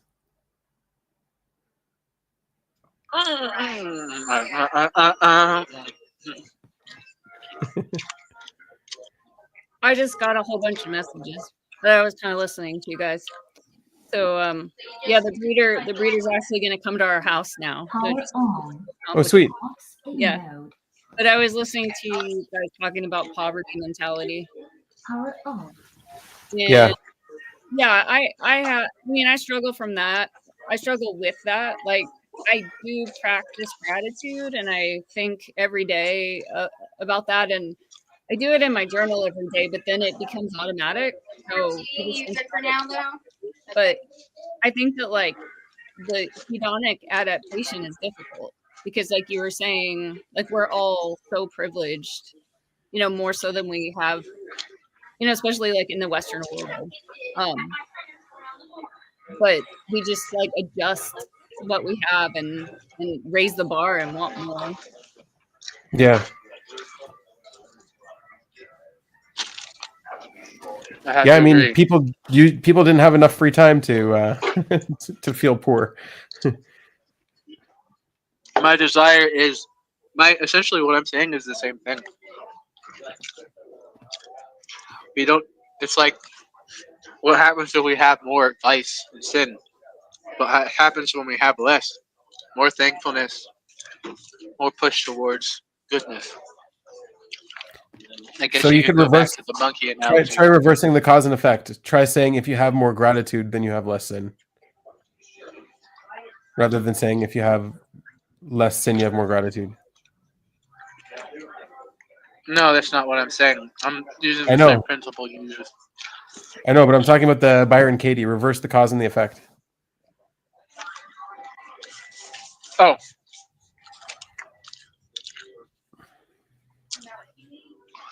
I do that a lot. Or like not all the time, but sometimes I use that like Byron Katie stuff. Like if I think, just for an example, this isn't really realistic, but like say Russ is being unfair, then I'll say I'm being unfair, or Russ is being fair. or I'm treating myself unfairly, you know, in the way that I'm perceiving. I could just perceive it differently. Yeah.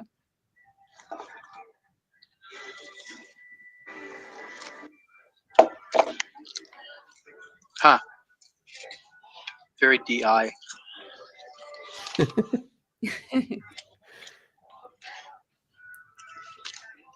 Barbecue and the fry.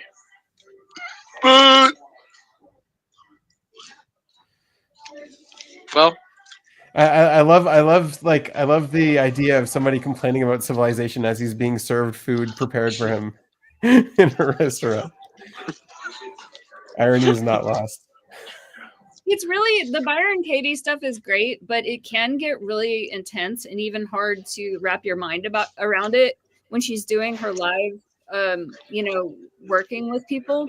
And if it's something like a child that was abandoned, and my mother abandoned me, and one of the turnarounds could be like, I abandoned myself.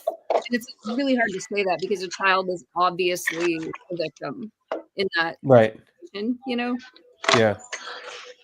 Oh, that sandwich was shit. Oh. Where's the gratitude?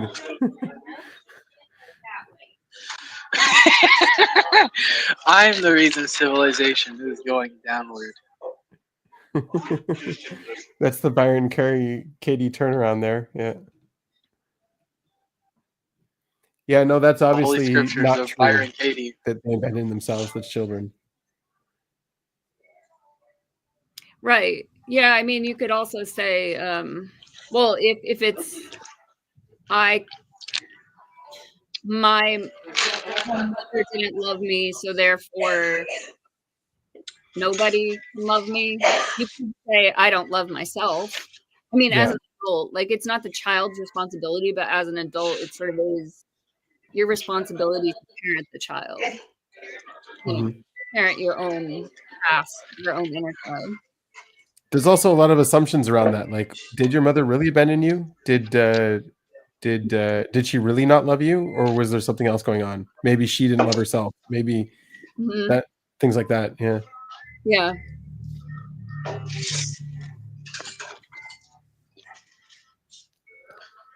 But yeah, like it's getting you to ask more questions, getting you to process more deeply than just ascribing a narrative and then moving on.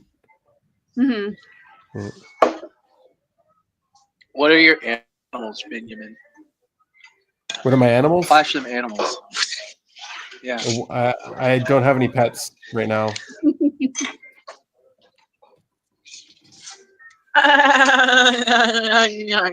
except for you.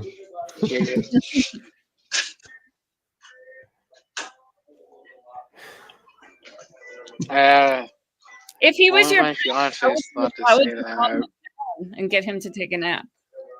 How would I calm him down if he was my pet? Oh man. We'd have to overwork him. We'd have to exercise him. Yeah.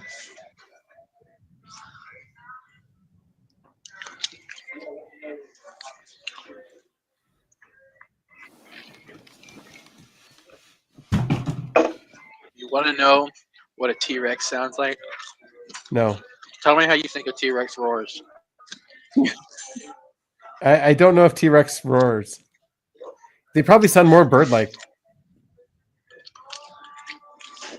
Okay, then you know what I'm gonna do. No, I don't know what you're gonna do. You're sounding Oh, a little like that. 1 second, let me just mute you. Here You we know go. how I've been burping profusely? You know how I've been burping profusely? No, but I'm sure you're gonna tell us. Oh, you are muted now. You can't talk.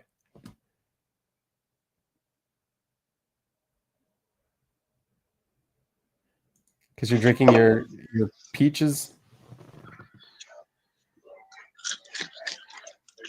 You're unmuted. We can hear you. So yeah, like, All right. would you move to Canada?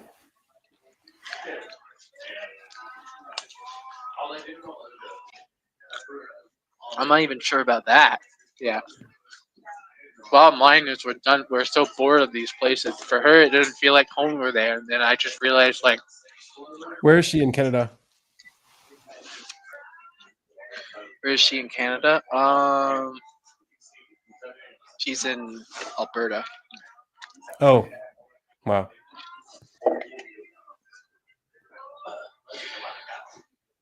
Can't wait to see her. Everything's working towards that. So, yeah, I'm excited. And what kind of work do you do?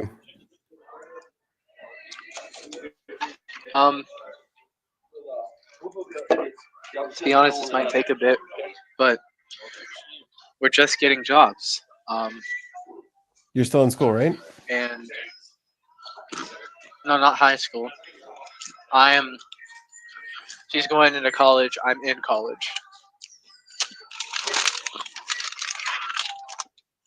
So yeah, you So obviously can I'm get together going if you're both to. going to different colleges. What's that? You can't like get married and get together Uh, if you're going to different colleges. I mean, you can, but it's not practical. Yeah, we've made some decisions that aren't so practical, but we know it's possible. Yeah.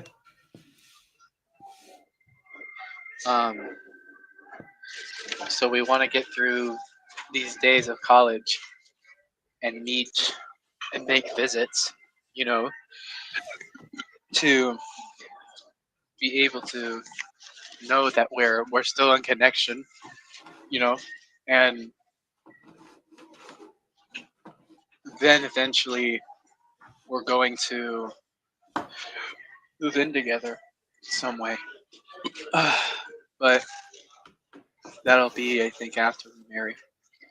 So yeah, That food doesn't seem like it's doing good for your digestive system. I don't think so either. Yeah. Also, I need to stop eating the things that I know my body doesn't like. Yeah. One day, this perfect meal will no longer be that.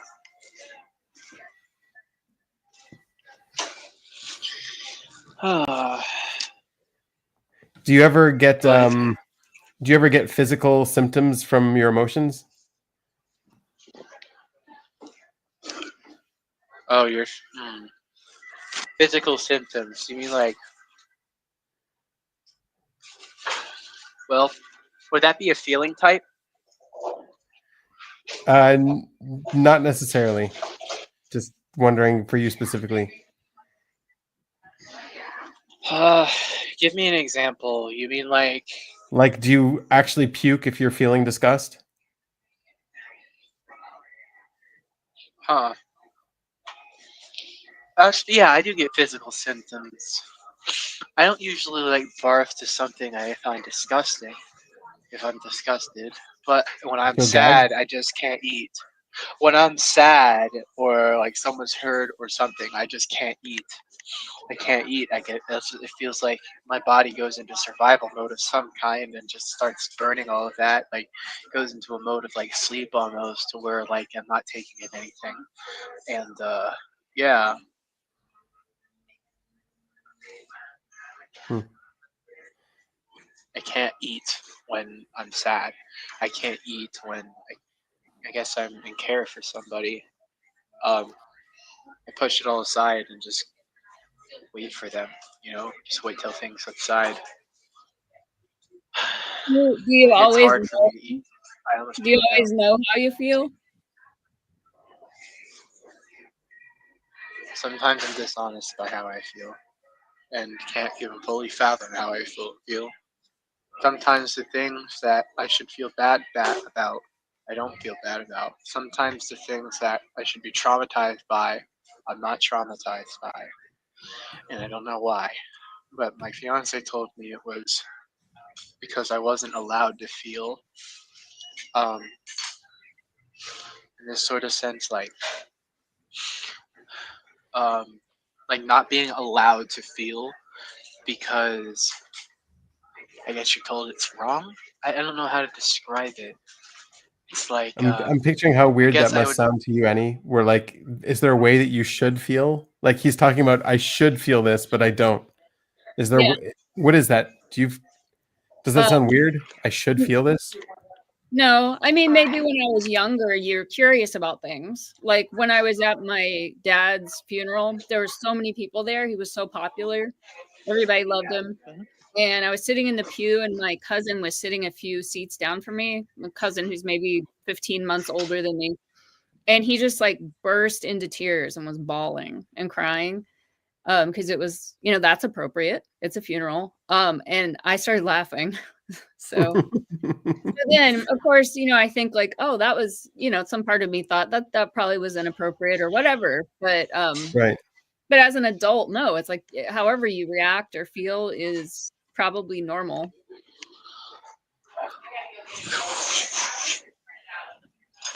I've almost killed my friends in a car accident because of my insolence. And afterwards, I kept joking and being me in some sort of sense. I'm like, why am I not a fucking affected? I'm not saying I was insensitive or trying to be insensitive, but it felt insensitive because, like, shouldn't I feel this way?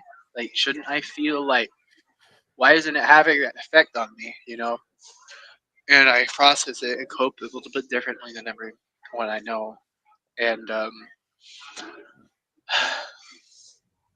And yeah, I mean, sometimes I think we have in our modern world, we have like a more mature understanding of emotions, and people are more accepting. Like I had a couple clients that their husbands died really recently, but their husbands were also both in hospice. And so a really common feeling when someone's in hospice and they're really suffering, like they've been processing it and preparing for it, and it's kind of a relief, like, Yeah. We don't have to do that anymore, and he's not suffering anymore. Yeah. And another tricky one in grief counseling is if you have a very difficult relationship with a parent, really a lot of tension, maybe a lot of dysfunction, and they die, sometimes it's harder to process their death than if you really, really love them, because the relationship was so fraught. And so there's all this baggage and maybe like some guilt. Yeah, baggage that you can't even resolve anymore. Yeah.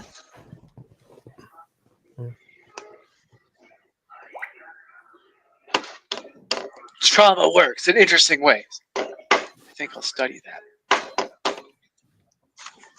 How do you so Um, like what you did just there to move the emotions, that's what I hear is they call it anyways. It's like how do yeah, I'm you probably F-E-N-E, man. how do you Buddy, I think it first type I type myself as F-E-N-E. yeah. How do you move your emotions when you get in a state where you feel stuck in the emotions? I don't even know if that makes sense. To me it doesn't make sense, but I'm sure it makes sense to you. Two ways. 3 ways. First one, I just fucking feel them. I just fall asleep. No, not fall asleep, but go into sleep mode, just like cryo freeze chamber myself, but it's nice, a hot jacuzzi or some kind. It's called my bathtub, and I start thinking and putting everything together.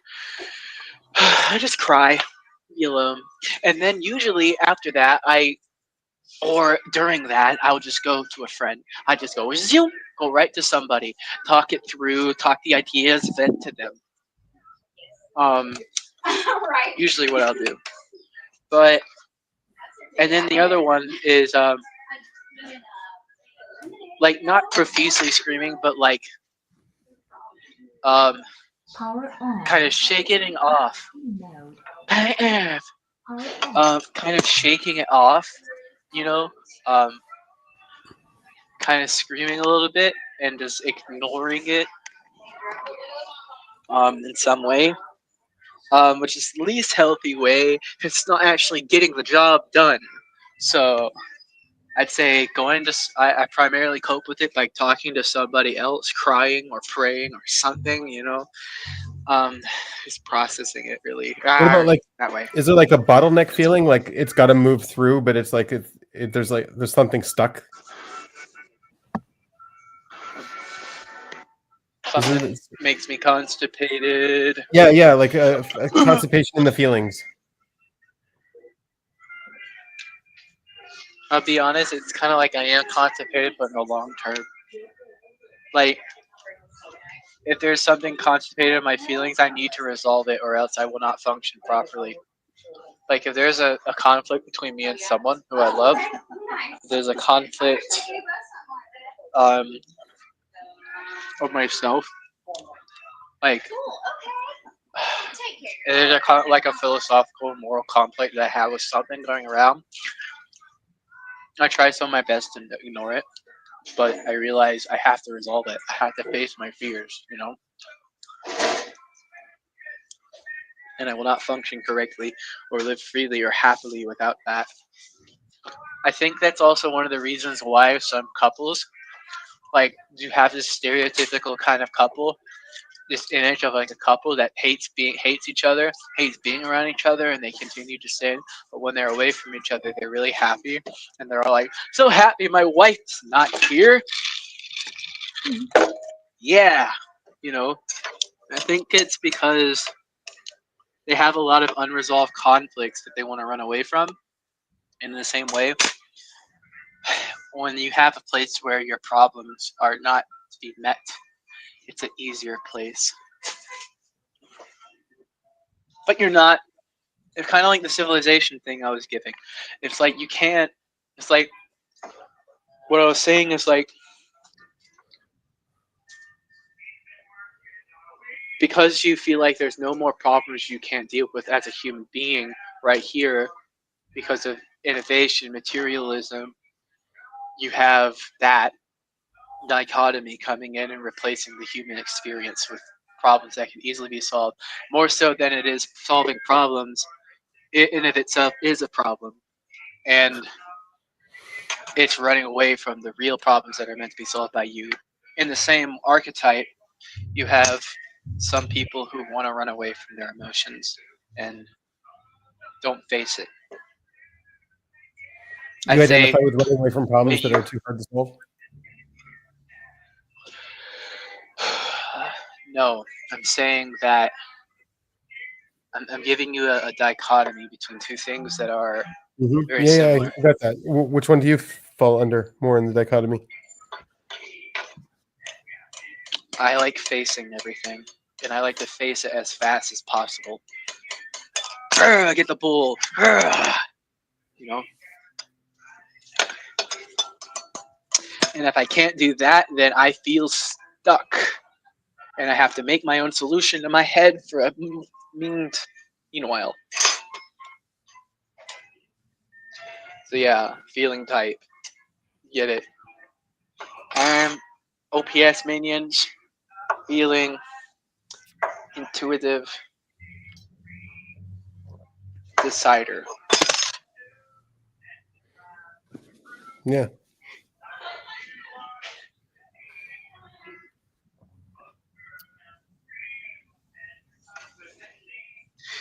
Anyway. You probably have already typed me and you're pretty confident on that type.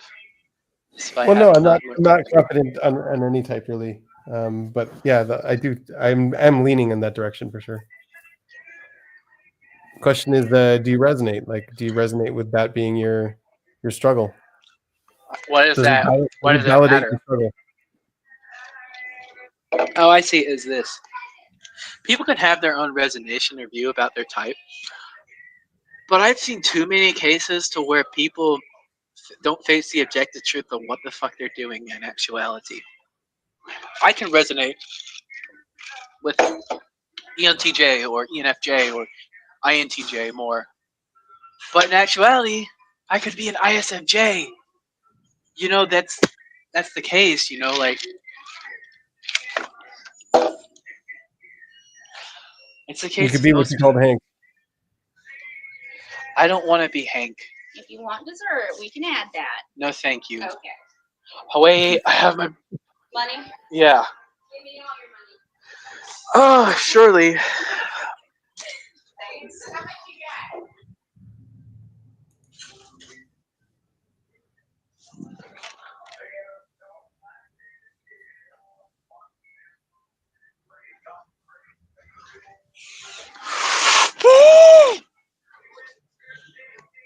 What he said.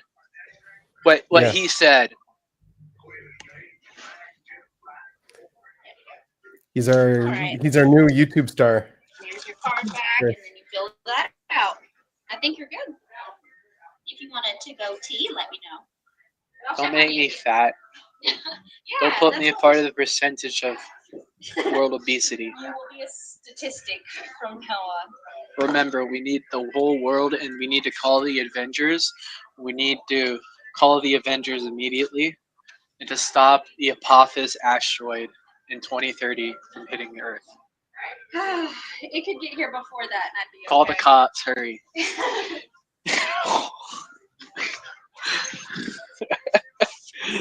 Have a good day. Remember, Apophis will ruin your dreams.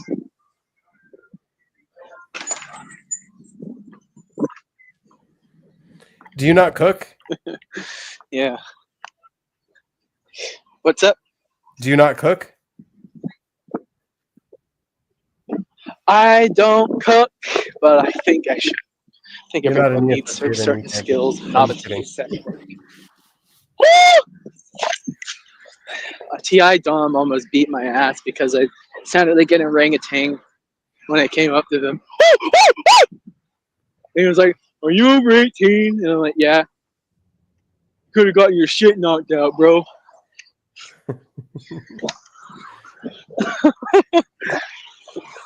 I don't know.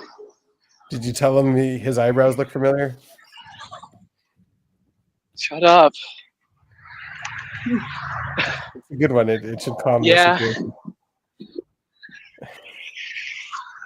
Yeah, eyebrows look familiar.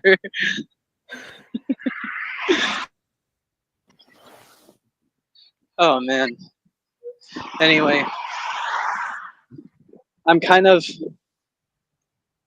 I personally, I've been triangulated as ENTP jumper, so I'm trusting in that decision for right Yeah. now. Whatever label you want. Because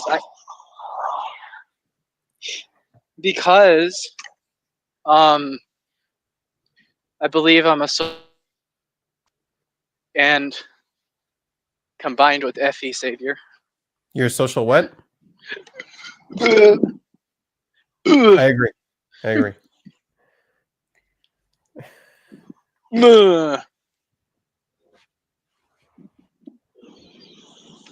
Hold on.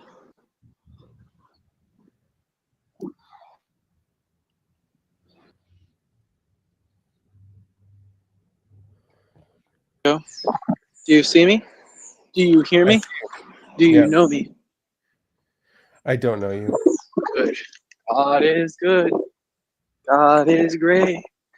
God is So good. what social type do you think you are? I don't hear you that well. It's very choppy. What It's like, social oh yeah, type what do you think- and social type 4. Yeah, you're right. I believe I'm 4, and I believe Yeah, FE I agree. savior and NE savior. But the only thing that I would say is the issue.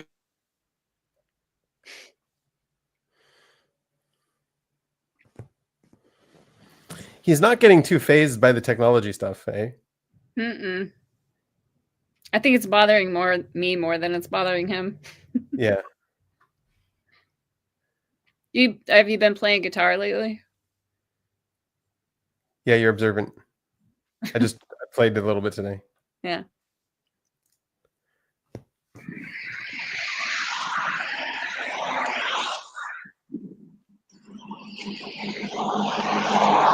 Yes. So, it seems like I was getting pushback on some of the posts I was making in the community about like social 2s and 3s. Mm. I don't know if you caught that. How were they pushing back? I didn't see that in the comments. Did you see the potato guy? Yeah, I love that. Yeah, well, I just think it's obnoxious, but it's also beautiful. It's like, it's a really good idea. But what was the pushback? That's more 3 behavior than 2 behavior, the potato guy, because it takes so much specialization to get that going. No, Right? it's just potatoes. It is just potatoes, yeah. Yeah.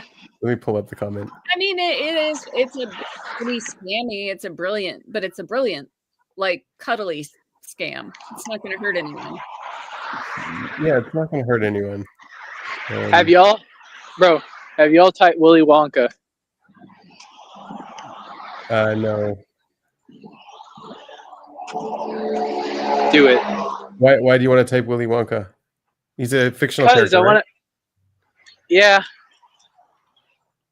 Which version, like from the book or from one of the TV shows or the movies?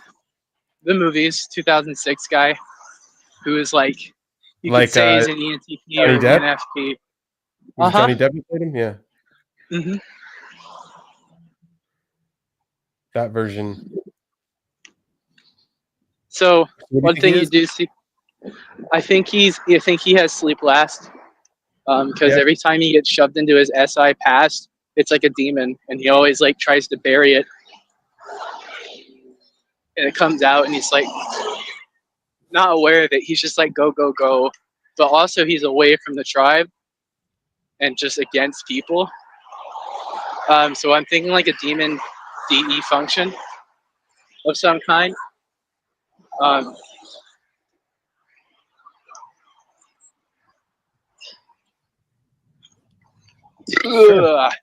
Yeah, no, I wasn't aware there was a fad and everyone was typing them. At first, I typed them actually NITI, which was weird.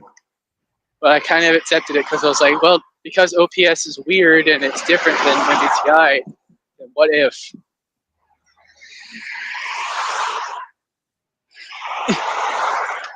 So I kind of went along with that for a while. But then I kept looking and I'm like, he's talking about what he values a lot. I don't know. Too bored to speculate. My food is digesting. So is When this we guy. ride it on this potato. That's right. This G210, hands down, has the best quality on potato that there is. Alex Craig started. UNT grad says the idea came to him a few months ago. The two things that hold everybody back in life, it's fear and it's doubt. The fear of failure and the fear of wasting your time, and the doubt that you can actually achieve something big on a huge scale. So now his computer is filling up with users. I'm so embarrassed for him that he's like, this is Under an the achievement. tribe. What I see with them is that they're always projecting their own fears on the tribe when half of them don't even have that fear. Yeah, I agree. It's like, it's like tailored towards the people that they know in the mirror. Yeah. Which are me, So, myself, and I. Yeah, I don't know. Like he sees this as a big accomplishment, and I'm just I'm kind of embarrassed for him. Like my specialized side is seeing this as not a skill. That's how he's talking. How he's talking about it, he sounds like it too. Like right. That's how number 2 business coaches talk. You know, I can sell anything. I can take any idea and turn it into a profit. Right. $10 potatoes with a custom message sent anonymously to whoever they want. And what's really cool about this is that it takes me about 30 seconds to write on a potato. It's a simple idea, and it's making money. Greg says he's clearing $10,000 a month since PotatoParcel.com launched in May. But at just age 24, Craig says, yeah, he seems like an INTJ, like consume last, like classical thing too. Mm-hmm. Yeah, because if I was doing that potato thing, I wouldn't turn it around so quickly. I would think like, oh no, this could be better. You know, the process could be better.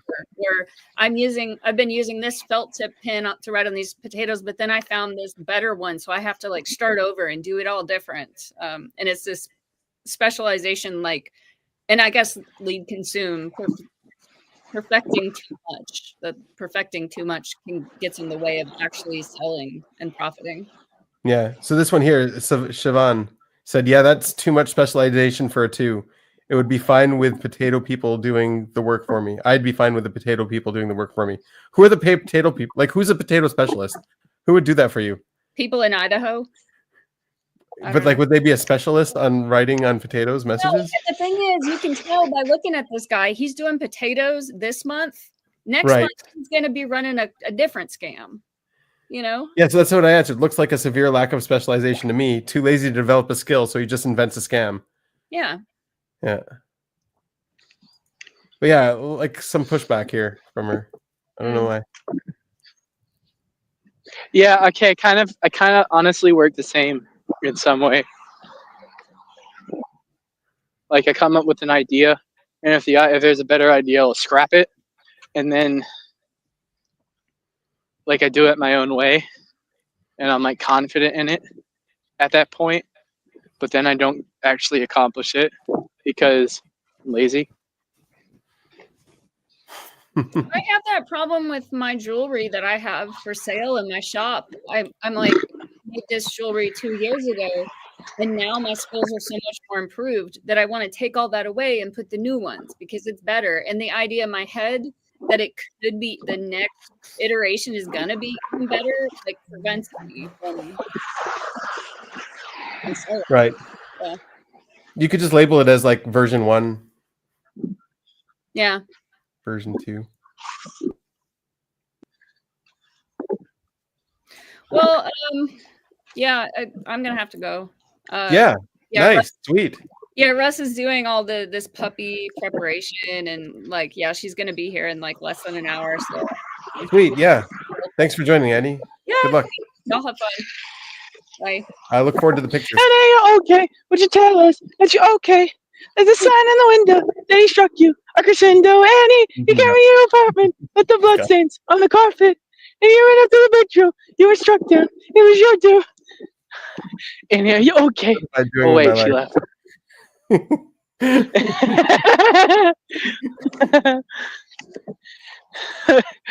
Okay. Yeah. Well, right now I'm with Benjamin. That's fun. I love being with Benjamin. All of a sudden, I just pop into your life. Hi. Look. Once again, I never even thought I'd be talking to Benjamin. Never. To the great and the thought only Benjamin. I thought you would be. I thought you'd be one of those people behind paywalls. Yeah. And too fabulous to meet with your fans. Too much. I thought you were. I'm starting to see the appeal of paywalls and being too good for my fans. Just saying. I'm telling you, when you go to sleep tonight, you will have a vision from Hashem. He will tell you, and you alone, from the tribe of Levi, listen, don't allow that creep back into your call again. Because of people like him, you must have a paywall. You must do as I say. Yeah. Yeah, don't let those fundamentalist Christians into your thing. Give them a paywall. Well, fundamentalism is like, we are, the Bible's infallible and this and that and stuff. Is that what it is? Well, what do you define fundamentalist Christians? I don't even know. I know it's a term. You don't know? Yeah. You just use it. Yeah. We use and flash around terms we kind of understand, but don't really know. Pretty much. I do that a lot too. I noticed. Sorry. Okay, so I'm getting a connection. You're non-denominational apparently. Yeah, I'm not, but I believe in some denominations' practices.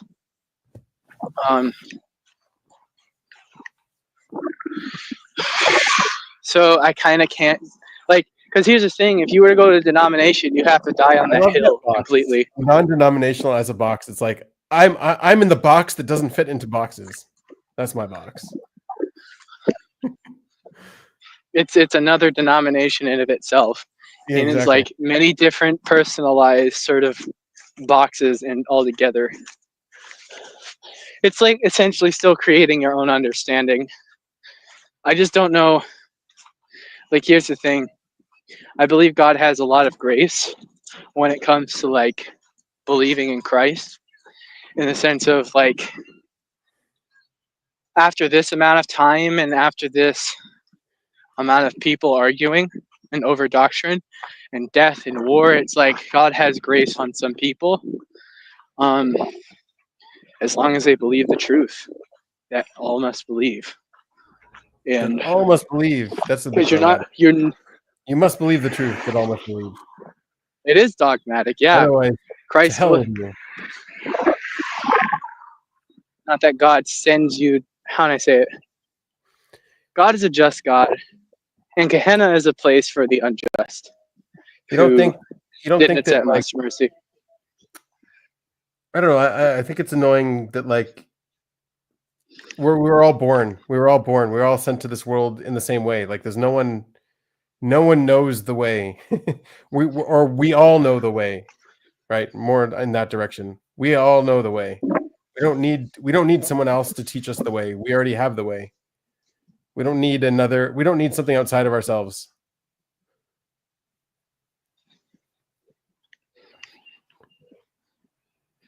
It becomes different when everybody's deceiving each other and not all make it.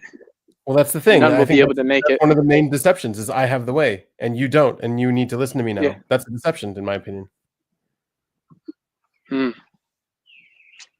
But it all depends on who's speaking that. Is it God speaking that? No, it's man that's speaking that. Man is Or always is it saying, just "I a know the man? way." Yeah. The way is through this person. The Mhm. way is through this prayer. The way is through this kamea or this, I don't know, this jewel that you wear around your neck. This is the way. Okay, so then that would mean like, what would mediate between God and humanity in a way that was absolutely truthful? That we know we're praying to the right God. Why should I Well, that's trust the thing, like, Judaism above Buddhism? well, If you they're shouldn't. all true, then all these gods can't be right. They all contradict each other. They all want to Why defeat do each you need a other. They all mediator? hate each other. Welcome to Why do you need destruction a, of the whole entire earth. why do you need a mediator? Why do you need something to mediate between you and your creator? I mean, you were born just like all of us. You should have the keys and the secrets just like everyone else. Then they wouldn't be keys and secrets. They'd be known to everybody. And that's the purpose of And Christ, because nobody knew. they are. Everybody was led astray in their own ways because they all thought they had the way. That's the whole point. He's gonna crash out. I think he's gonna crash out. I'm not mad, don't worry. I like talking about these things. But overall, I would say that like the whole I think whole whenever thing. you cling to something external to be a mediator, then it's false. It's not true. It's idol worship. You don't need something external to connect. Is God only internal then? Are we God? No. Okay, so that's the thing. We don't want to point towards just a man. The whole have a idea though is that personal connection. you would believe that that mediator is just simply only a man and that he can do nothing. It's okay. Here, He let can me do put it nothing. away. Give me a second. So, like you and your fiance, It's for example, ironic.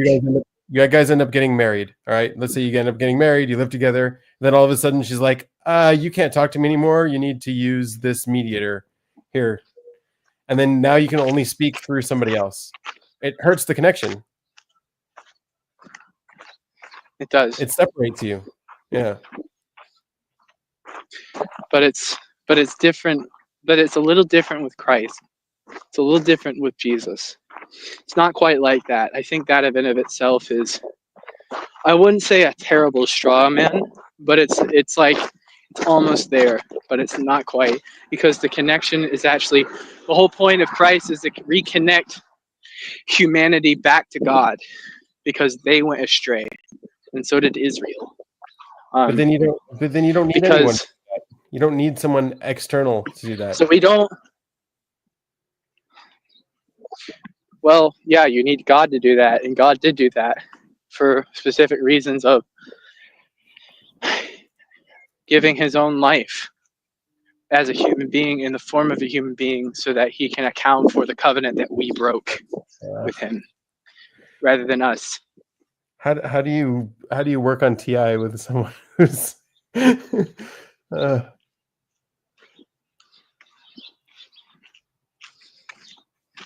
this is going to be an But uphill thing. I mean, I guess TI is I'm right, no I'm right, no I'm right. Then I guess everybody's saying the same thing. We have the way, I have the way. No, I understand. Like everybody's saying this in increments. So yeah. Can you fully leave subjectivity or objectivity? What if Can I was you to leave tell you I don't subjectivity have to the be way? completely objective? Is that possible? So what I'm trying to tell you is I don't have the way for you. You have the way for you.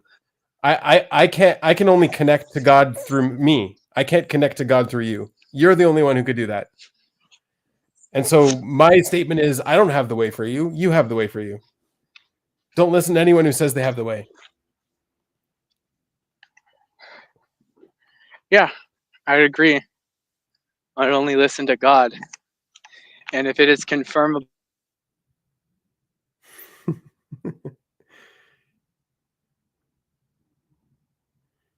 I don't know if I'm getting anywhere. No idea.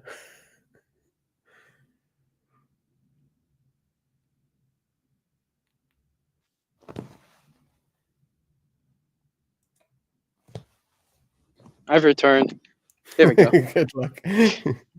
You're tapping out. The camera died. There we go.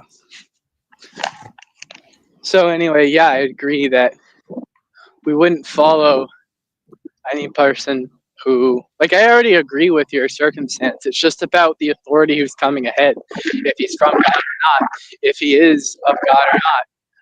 Like the angel is in fact a being that isn't, like, an angel of the Lord is a being that speaks infallibly on behalf of God, but inherently Is that he's how you not define God. angel?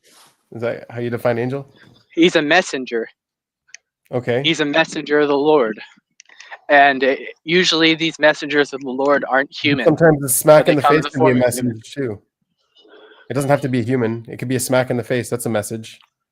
It could be Yes. you almost killing your friends and then crying or Yes, not crying. but it's not about the perspective I'm talking about when it comes to what an angel of the Lord is that's arguing over a word. The whole point is when an inhuman messenger that isn't God comes along, he still speaks infallibly in regards to God because God sent him to say the message. Would I listen to the angel of the Lord or would I listen to a man? Obviously, I would listen to the angel of the Lord because he was sent by the Lord. You know? That's what I mean. It's kind of the same way why I trust Jesus. He's far too much evidence for it, you know? But yeah, I don't even know where to start with that one.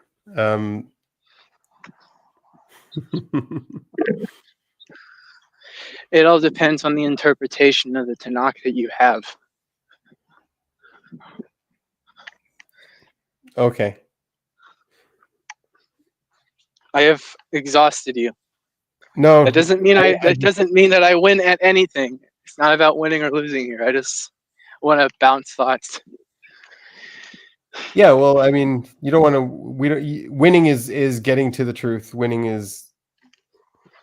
If we do that together, that's the point of sharpening each other. But, however, there are some hills that you need to die on. Because here's the point. At this point, if we have a mindset continually sharpen each other, continuing to have our minds open, then the truth of the matter is that we will never reach the truth, or if the truth is right in our faces, that we've just continued to argue and dismiss the truth because we've been in this mindset of dismissiveness all of our lives.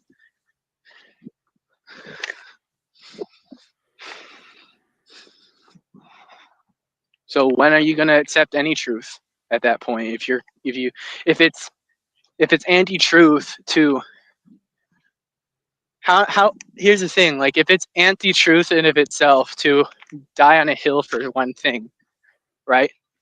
Then how are we gonna die on a hill for the truth when we find it? Will it be something everyone agrees to? Or will it be something that few would see, few would understand? That's very, very much a good question. You're proud of your own question? No, not proud of my question. I just think that my perspective was someone else would ask that. I didn't attach that question to myself. So Chris is bringing here some good evidence. The Mormons, they have 12 witnesses who saw the golden plates. That's good evidence. 12 witnesses. But then you got to think of where Mormonism came from, where it evolved from, and what are the roots of that religion? Where did that come from? And then there's way too much.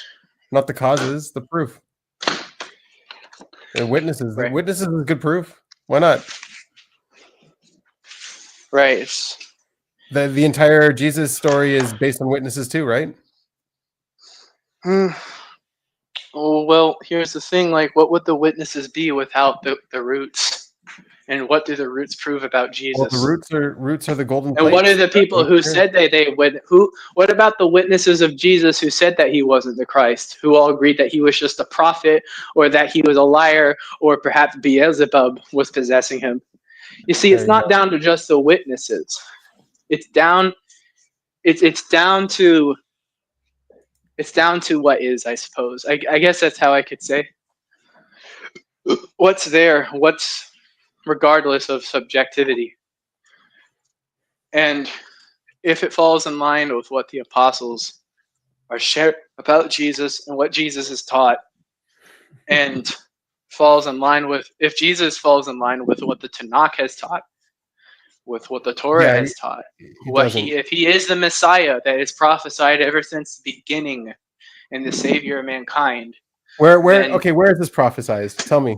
Where is this Messiah prophesied? Where's the source of this? Well, firstly, the question itself begs to differ that there even is a Messiah.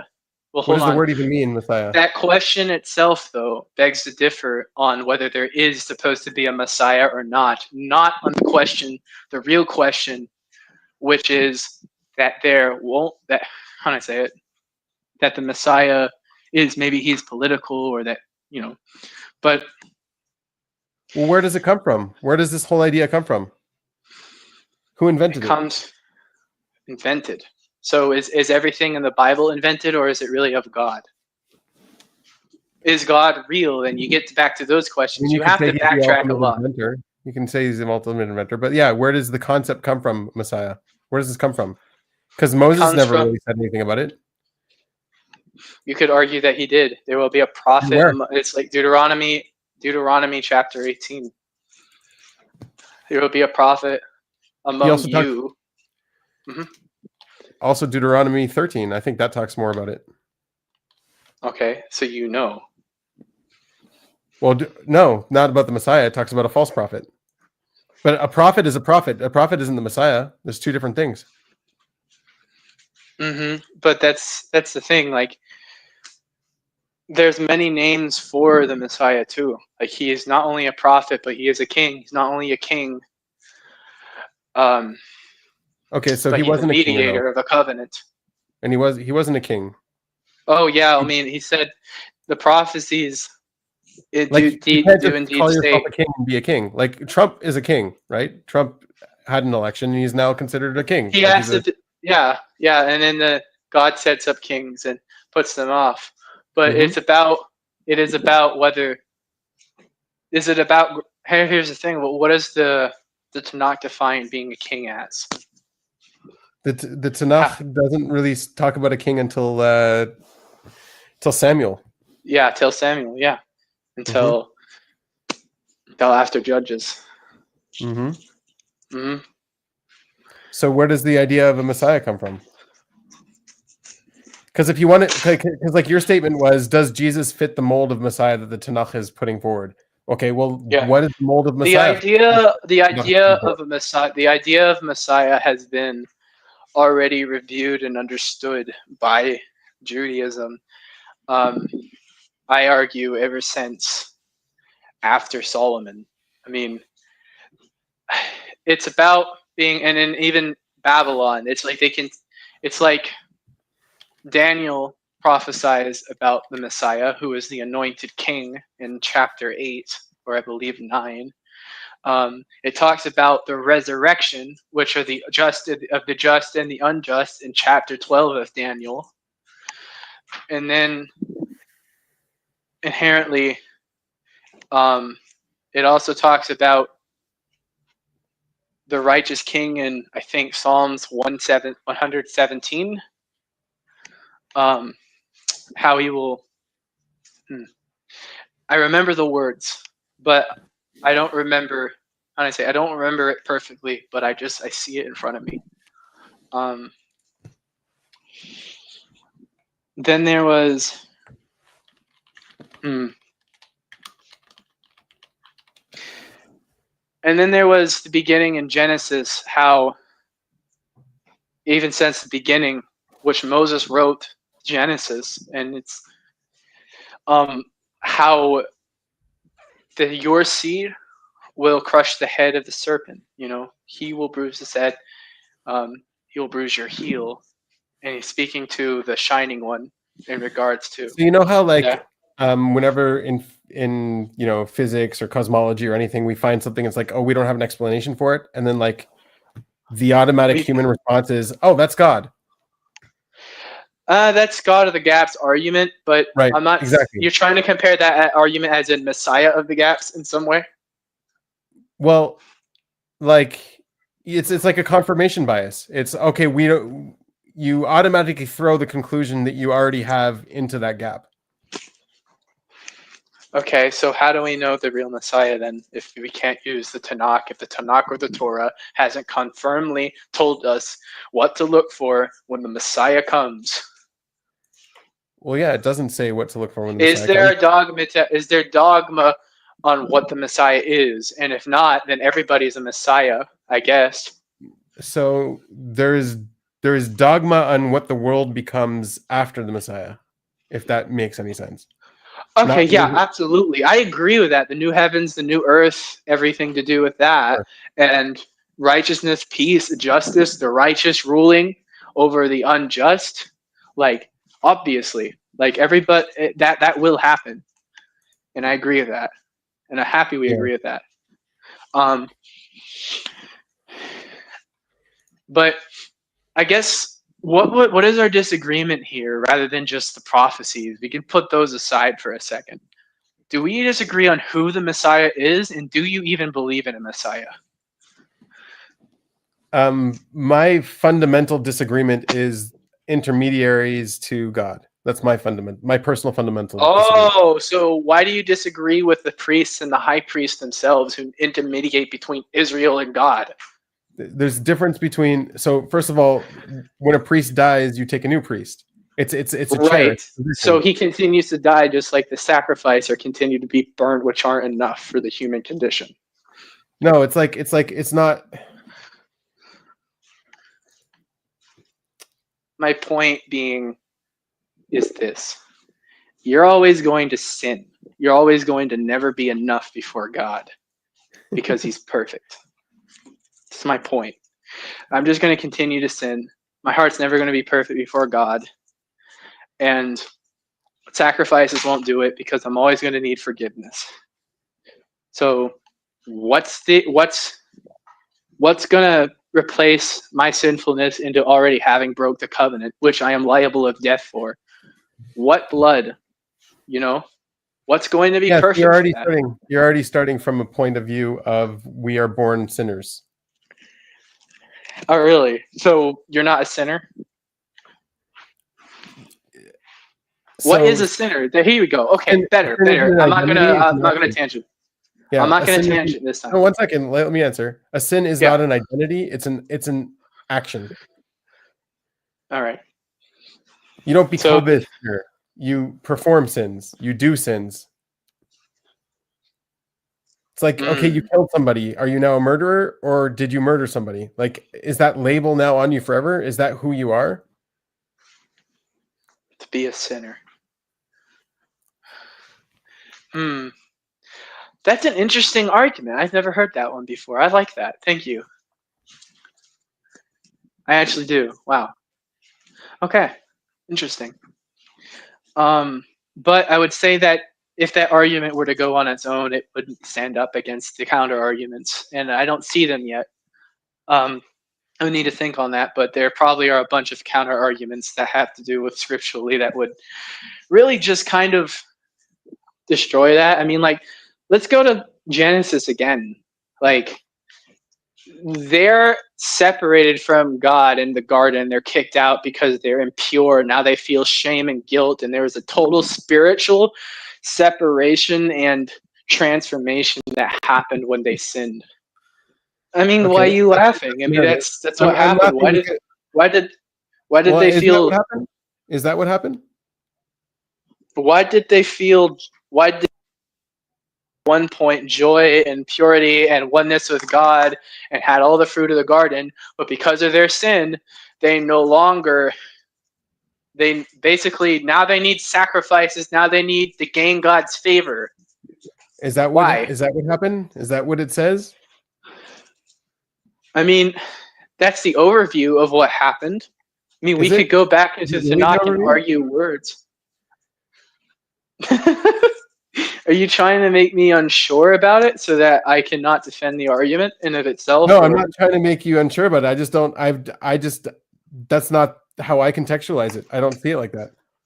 So Okay, you're what drawing happened? one Let me hear. conclusion from the story. Yeah. Let me hear your conclusion then. What do you think? You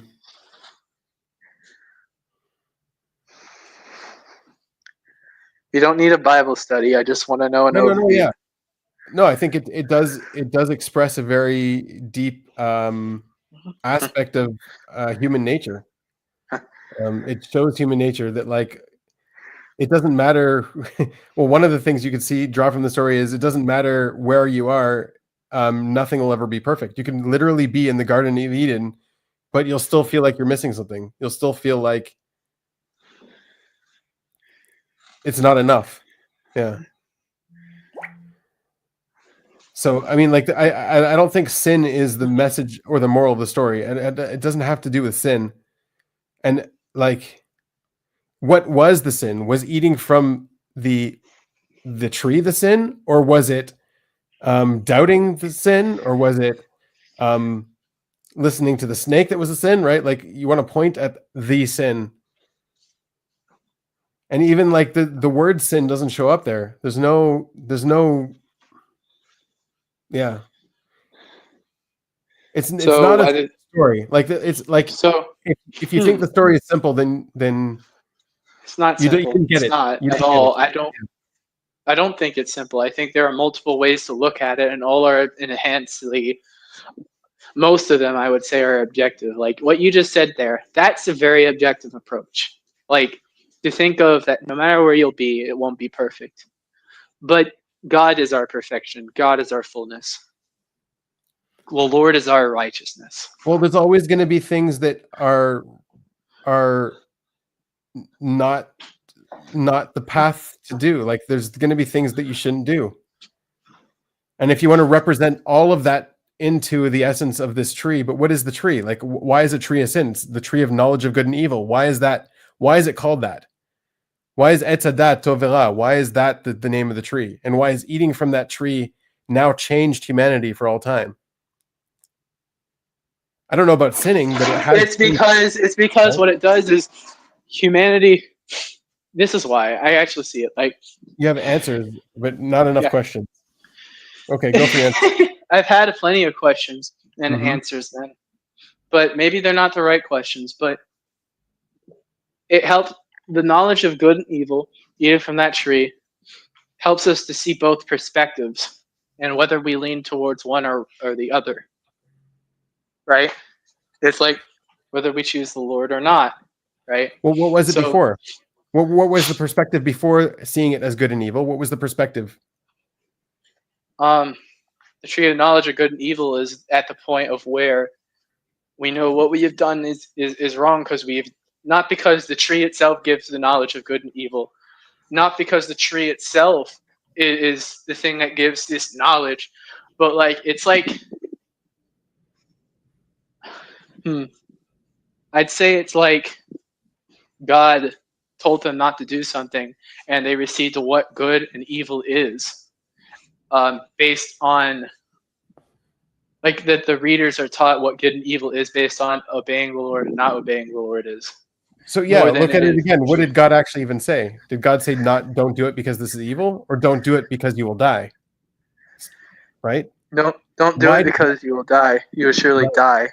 You will surely die. So it's not that like don't do it because I forbid you, or don't do it because you're going against me. It's don't do it because it's bad for you. It's not good for you. Right. Okay. Interesting. Okay. So what's the punishment for the sin? The punishment for the sin, it's not, you know. The payment for the sin is death and blood. Well, that's not the payment. That's the thing. Like, is it a sin, or is this just cause and effect? Don't do this because if you do this, you'll have these bad effects. And now it's just the result. You know, don't touch the stove because you'll burn your finger. Right. And it's like, now I'm paying for the fact that I touched the stove. No, it's not a payment. It's not a sin that now you have to make up for. But it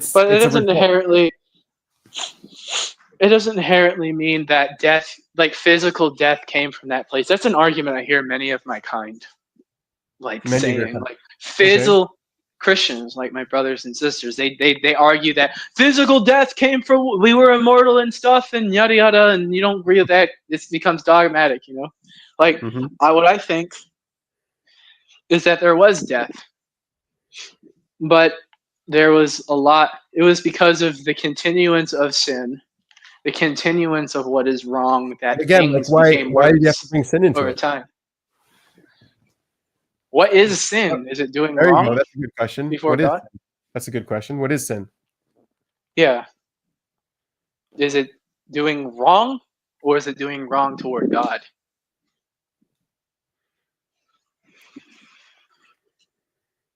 Is it knowing the right thing to do before the Lord and then doing what is wrong?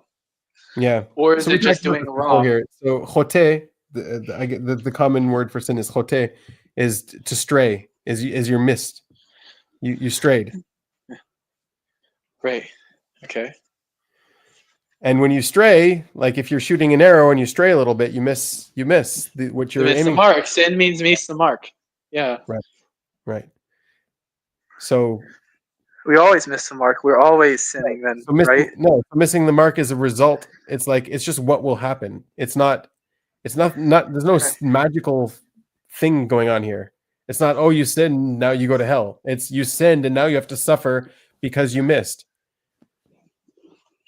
It's like if I were to make you play chess against me all day. It's about the consequences, right? That's what you're saying. Yeah. If I were to make you play chess against me all day until you win, well, if you keep missing, if you keep losing, you're going to be stuck playing chess forever. You can only ever get out of the chess game when you win. You can only get out of the maze when you find the exit. And so if you keep missing the exit, that's the result. Like the result is its own punishment. Yeah, I would agree that the reason God wants to save us from sin and doesn't want us to sin is not because of the punishment of hell necessarily. It's because of the consequences, default consequences over there, where that will bring us. Because He loves us. Okay. You know, that's my point. I don't think that even inherently diminishes the need for a Messiah either, or the need for there to be death for sin. Like, well, there wasn't a need for a Messiah yet. There wasn't a need for a Messiah yet. There wasn't a need for Israel yet. I mean, there wasn't even a need for Abraham yet. The world was united in common purpose, right? According to the narrative, right? According to the story, the world was united in common purpose. Babel, and then Tower of Babel. They used that common purpose to build the Tower of Babel, and so that was destroyed. And then there was 10 generations until Noah, until the flood. Like we didn't need a Messiah yet. We didn't need any of that stuff yet. The world could have still gotten back on the mark, but the more you stray from it, the more you need correction back to it. So like the ultimate Garden of Eden, the ultimate learning and growing into perfection by following the Lord and listening to Him. Right, but the ultimate blueprint for creation is Adam and Eve and a connection with God, and that's it. No intermediary, nothing in between them and God. Just even after the garden, there was nothing in between them, right? The only thing that was in between them was their work, right? Now man has to work and women has to give birth in pain, right? That's the only thing between them. That's the only thing between them and their future. Hitting the mark again is work.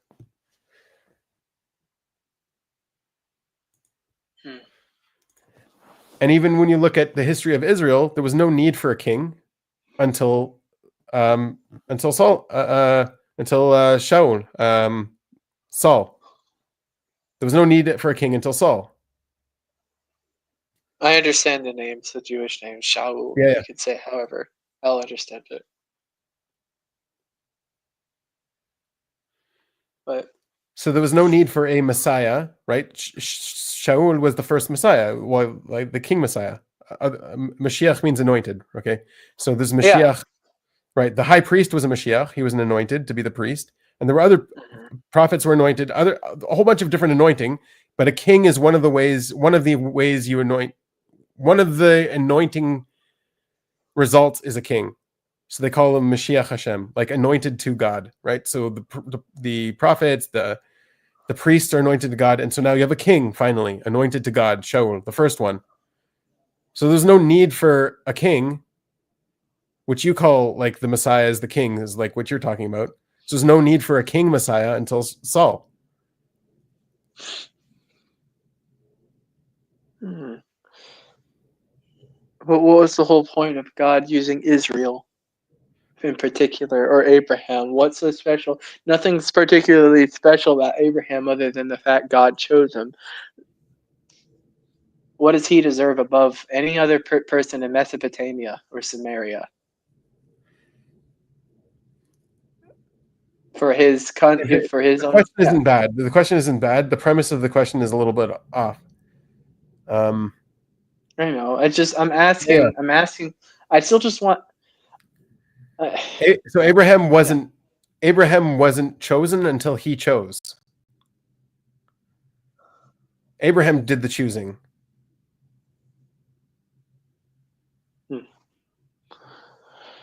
So when he, out of his ability to choose, chose to follow God, that is when he was chosen.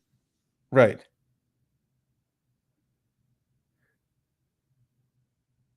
And again, what's the, like, if you want to put it back into this, are you still here? Yeah, I'm still here. Yeah. So if you want to put it back into this full context of sin and missing the mark, which, I mean, there's many other contexts and lenses to look at this, but we can stay with this one. So what would he be chosen for? To return humanity to Eden, to return humanity to the mark. That's the purpose of his being chosen. Then wouldn't Messiah be the same one to return humanity to the mark, not just Israel?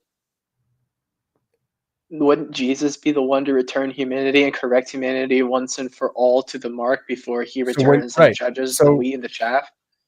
It doesn't disprove Messiah, Christ, Jesus. It's like everybody was a Messiah until the Messiah. It doesn't. You're just jumping ahead. You're just jumping ahead. So like conclusion, any. Yeah. So like, let's say we all got sent to a desert island and, you know, we have to get back to mainland, right?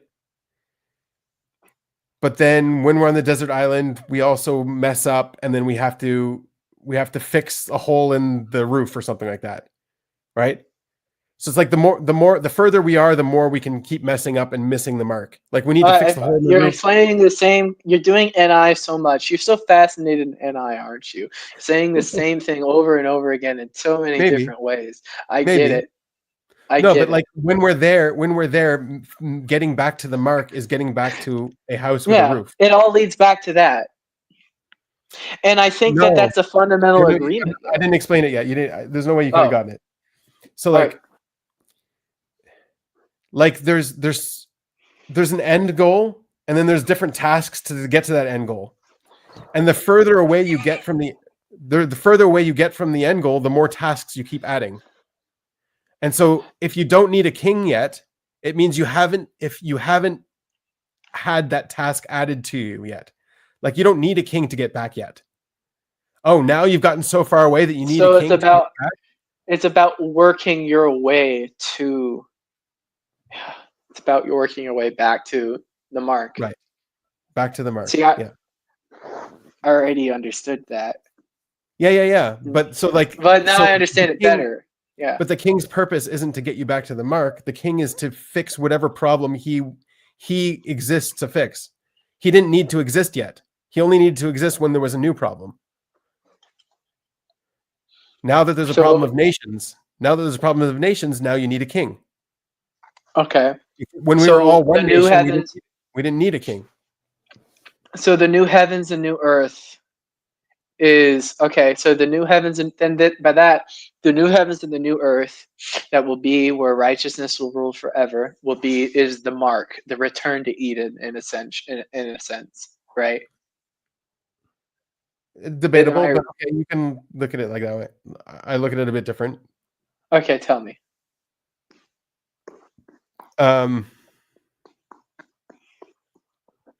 It's the vehicle to get back. So it's not there yet. So what will it be like at the end? The way it was at the beginning. Is the new heavens and new earth not like that? Or the righteousness rules? Like It's the everybody's vehicle. Yeah, like the dead will come alive, the resurrection of the just and the unjust are put in their place where is by that a from? King Messiah. Where is the idea of Dan- resurrection from? Daniel chapter 12. Okay, and where did he get it from? Also the Psalms. David. Yeah, and there's also in Samuel itself. I think it was 2 Samuel. Couldn't. So Once again, I'm sorry I can't cite my sources. I need to work on that. But well, that's why how these ideas get all mixed up, because ideas evolve, right? We today have a civilization with all of these inherited ideas, and they all came from somewhere. They all evolved to what they are today, and obviously they evolved different in different denominations of Christianity, and in different, like, all these ideas evolve differently. So one of the main sources of this is Ezekiel 37, right? You know what I'm talking about? The dry bones. Mm-hmm. Right. And so it's a metaphor, it's an allegory. And it's talking about these dry bones coming back together and then having a spirit being placed upon them, and it gets up from the dead, right? This is like the resurrection. Mm-hmm. Right. That's not the only place, though, for the resurrection. That's specifically talking about a return of Israel in general, right. A restoration of Israel. That's the right. context of that scripture right there, and that's. But I would say that there are archetypes and prefigures also of the resurrection, other than the times where it's directly spoken of a resurrection. Also, why did the Pharisees and the Sadducees both have different and mixed up agreements based on whether there is a resurrection, what the resurrection is? They believed in a resurrection. Is there a resurrection, do you think? Is my question to you. Well, also, what is the resurrection? Like, how are we supposed to know? This is all stuff that, like, maybe it could be that we, in the distant future, we gather the DNA and we get we somehow build their body back from their DNA. We find their bones in the grave. Like, it could be a scientific project, because all of this is coming through work. All of this is coming through our own hands. So is God working through humanity in this way, or is God separate from man in a separate force that acts as a being in of himself at that point, is my question. So it says God stopped creating, right? The seventh day, God stopped creating. Now man creates. Mm-hmm. So everything is supposed to, we are supposed to get back to Eden. It's not like no one's going to take us there. We're not going to teleport there. So we have to get back there ourselves. We messed up. We missed the mark, and we have to get back to the mark on our own. There's no. Mm-hmm. So I would say that because we keep missing the mark, God has to continually, in many ways, act in his divine providence to be able to lead us back, whether it be through a king or through someone. That right there, I would say, is a mediator between God and man. Moses prayed for Israel and many times convinced God not to destroy them. Moses, before Israel, before Abraham, before all this, right back in the garden, God said, how are you going to get back? What's your punishment? Like, what's the result? How do you get back now? That's always what's happening. What's the result of your sin? How are you going to get back now? Well, death. Death is a way to get back. Work is a way to get back. Childbirth, many children, is a way to get back. So these are the ways to get back. Through our own work.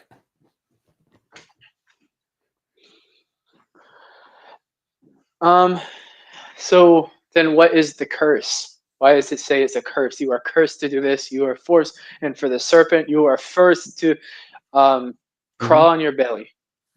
And it's obviously the shining one. But inherently, so many things with that shit. But the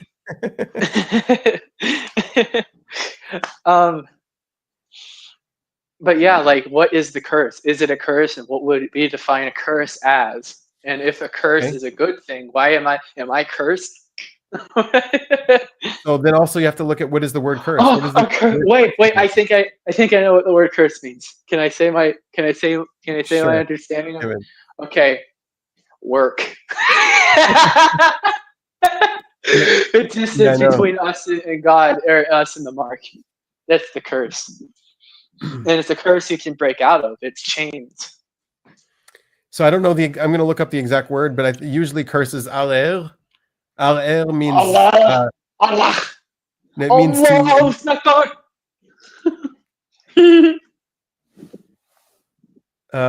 Allah, means to be awake. So it means to awaken yourself.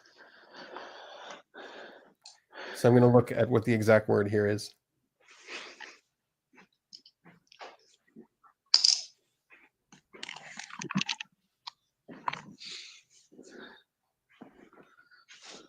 So wait, the word Alleluia is awaken or something like that? Hallel is to praise, and Yah is God. You're praising God. Praise God. It's Hallel. Yeah. Le Hallel is to praise. Yeah. Allahu Akbar! Allahu Akbar!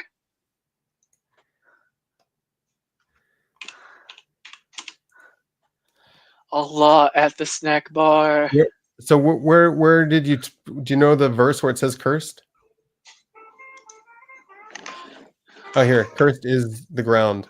So he says the ground is cursed.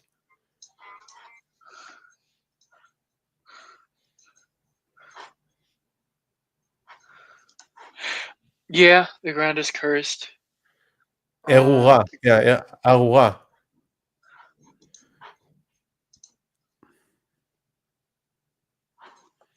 Enlightened. Arura is like enlightened for cursed. The ground is now enlightened. So a curse is a good thing? Sorry. Again, yeah. Oh, hold on a second. Here we have Jay here who's saying it's symbolic.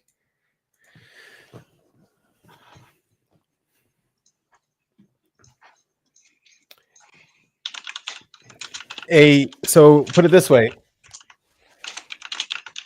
If you burn your finger when touching the fire, is it a good thing that you burnt your finger?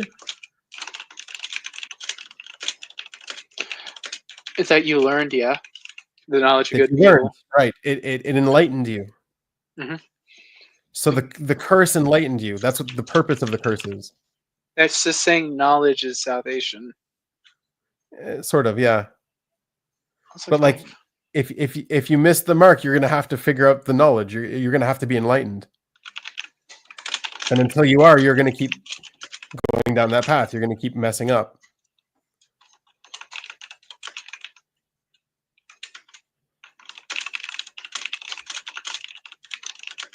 What are you doing? I'm texting someone important right now. Well, we could jump off. It doesn't look like anyone's unless Jay wants to jump on. I would say everything you're saying doesn't in fact could go in favor that Jesus Christ is Lord. Still could go in favor that Jesus could be God. We haven't gotten there yet. We haven't, but I'd say where it's going, it's to back up and get there slowly. Yeah. Because if you start with the conclusion, you're never gonna sort out what's real. Oh my gosh, this is what NE does, doesn't it? It's torture. Right. I'm sorry. Is Like NE saying you're okay? Yeah. It's just confirmation bias, right? If you start with a conclusion, you're just going to get confirmation bias the whole way through. It's not your fault. Like you've been taught the conclusion since you were born.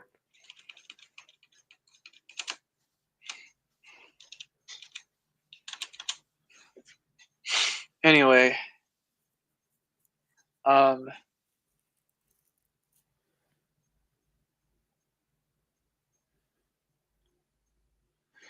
Yeah, I think we should get going. I have some stuff to do. This guy actually has his wife is in Canada. I don't know if he's still there.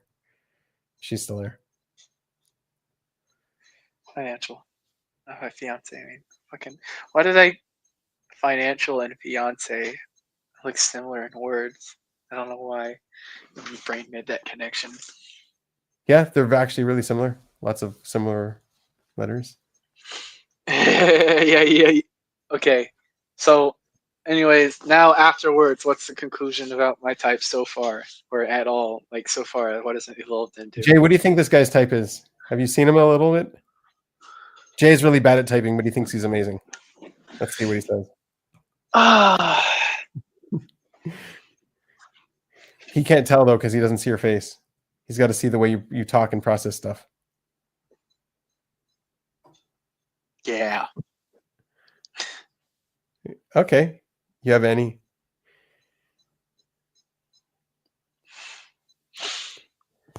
Yeah. Crazy piece of shit. Any guy. Yeah. I mean, you are not too stressed out about your camera failing all the time and having to reconnect. I haven't noticed you losing your. Oh, I cool feel over- stressed internally. I'm sure. I'm sure. Also, maybe you're more sensitive about your TI than you are about your SI.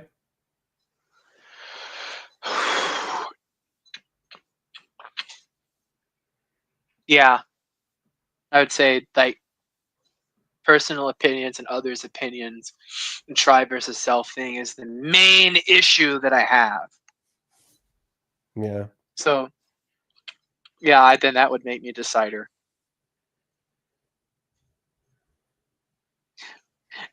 I'm processing pain. I'm going through a lot of pain. Yeah. And I've also seen, I guess, FE EJs aren't the most, they are decidery. They do talk about people a lot, but they're not the most like, they see through projection. Like they're chill with people because they see people are projecting on each other all the time. Like they know what's going on. They're not missing information about people. And so like the people problems seem a bit less with them. You know what I mean? Like you're like, oh, you think I'm an idiot? That's okay. I don't like it's not that big a deal. Would you say 'Cause you Jesus is a decider? I don't know, man. I don't know enough about the guy. We know enough about the guy immediately. Huh? Read the New Testament. Yeah, hope I they don't even think disown if you you. read the New Testament, you'll know enough about the guy. I don't know how accurate that is. All that stuff was written long after his death, and it's like narratives about him. It's not like I don't know.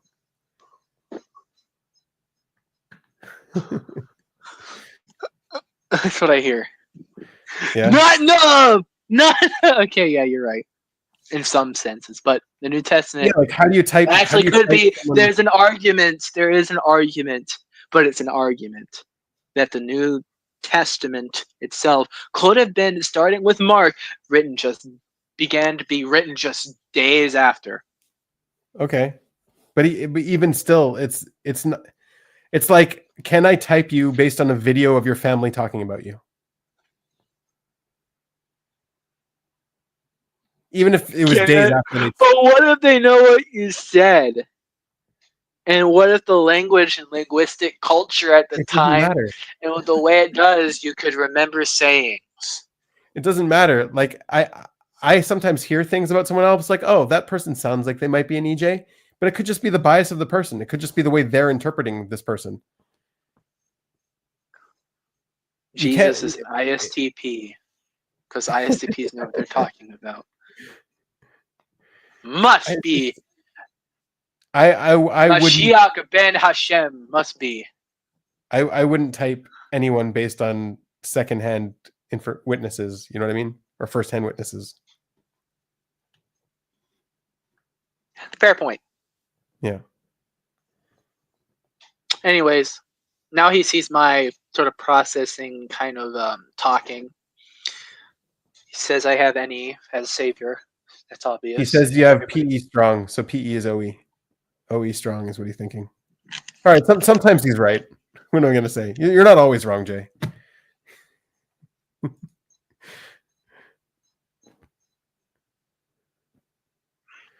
I don't know. Are you trying JK. to convert me? I don't think he's trying to convert me. I think he's just No, trying to I'm talk not about trying to maybe- convert you. I'm just Yeah. trying to talk. I want to know Yeah. and understand like kind of Jewish perspective. I've heard some things that are really interesting today. Yeah. So It sounds like you still have you don't have like you have a perspective that is not universally like I wouldn't call it Jewish. Yeah. all right, not Jewish universal But to be perspective. continued. What does it mean to be Jewish then? It's a The good question. TIs are like, Effie, Dom, you're not asking enough questions. Oh my gosh. Who's the TE Dom now? Commanding the tribe.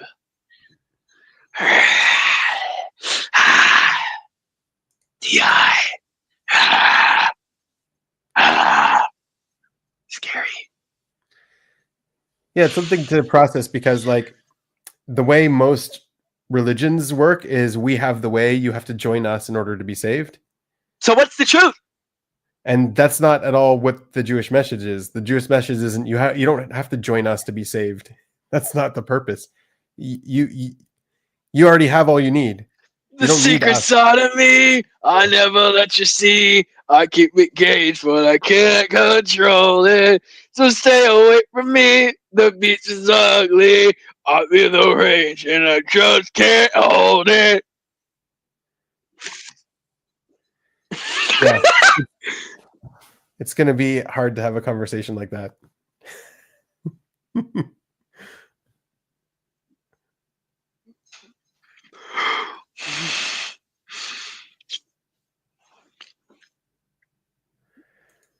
All right, you have some important people to text, Yes. right? Yeah. So we'll sign off. What is the final conclusion now? The final conclusion is to be continued. For right now.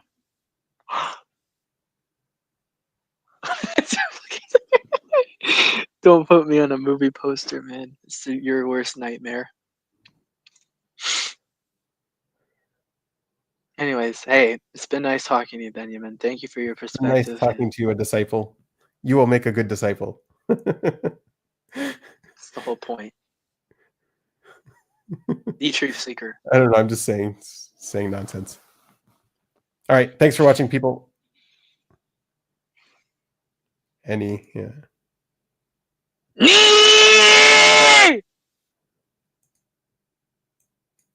All right. Bye.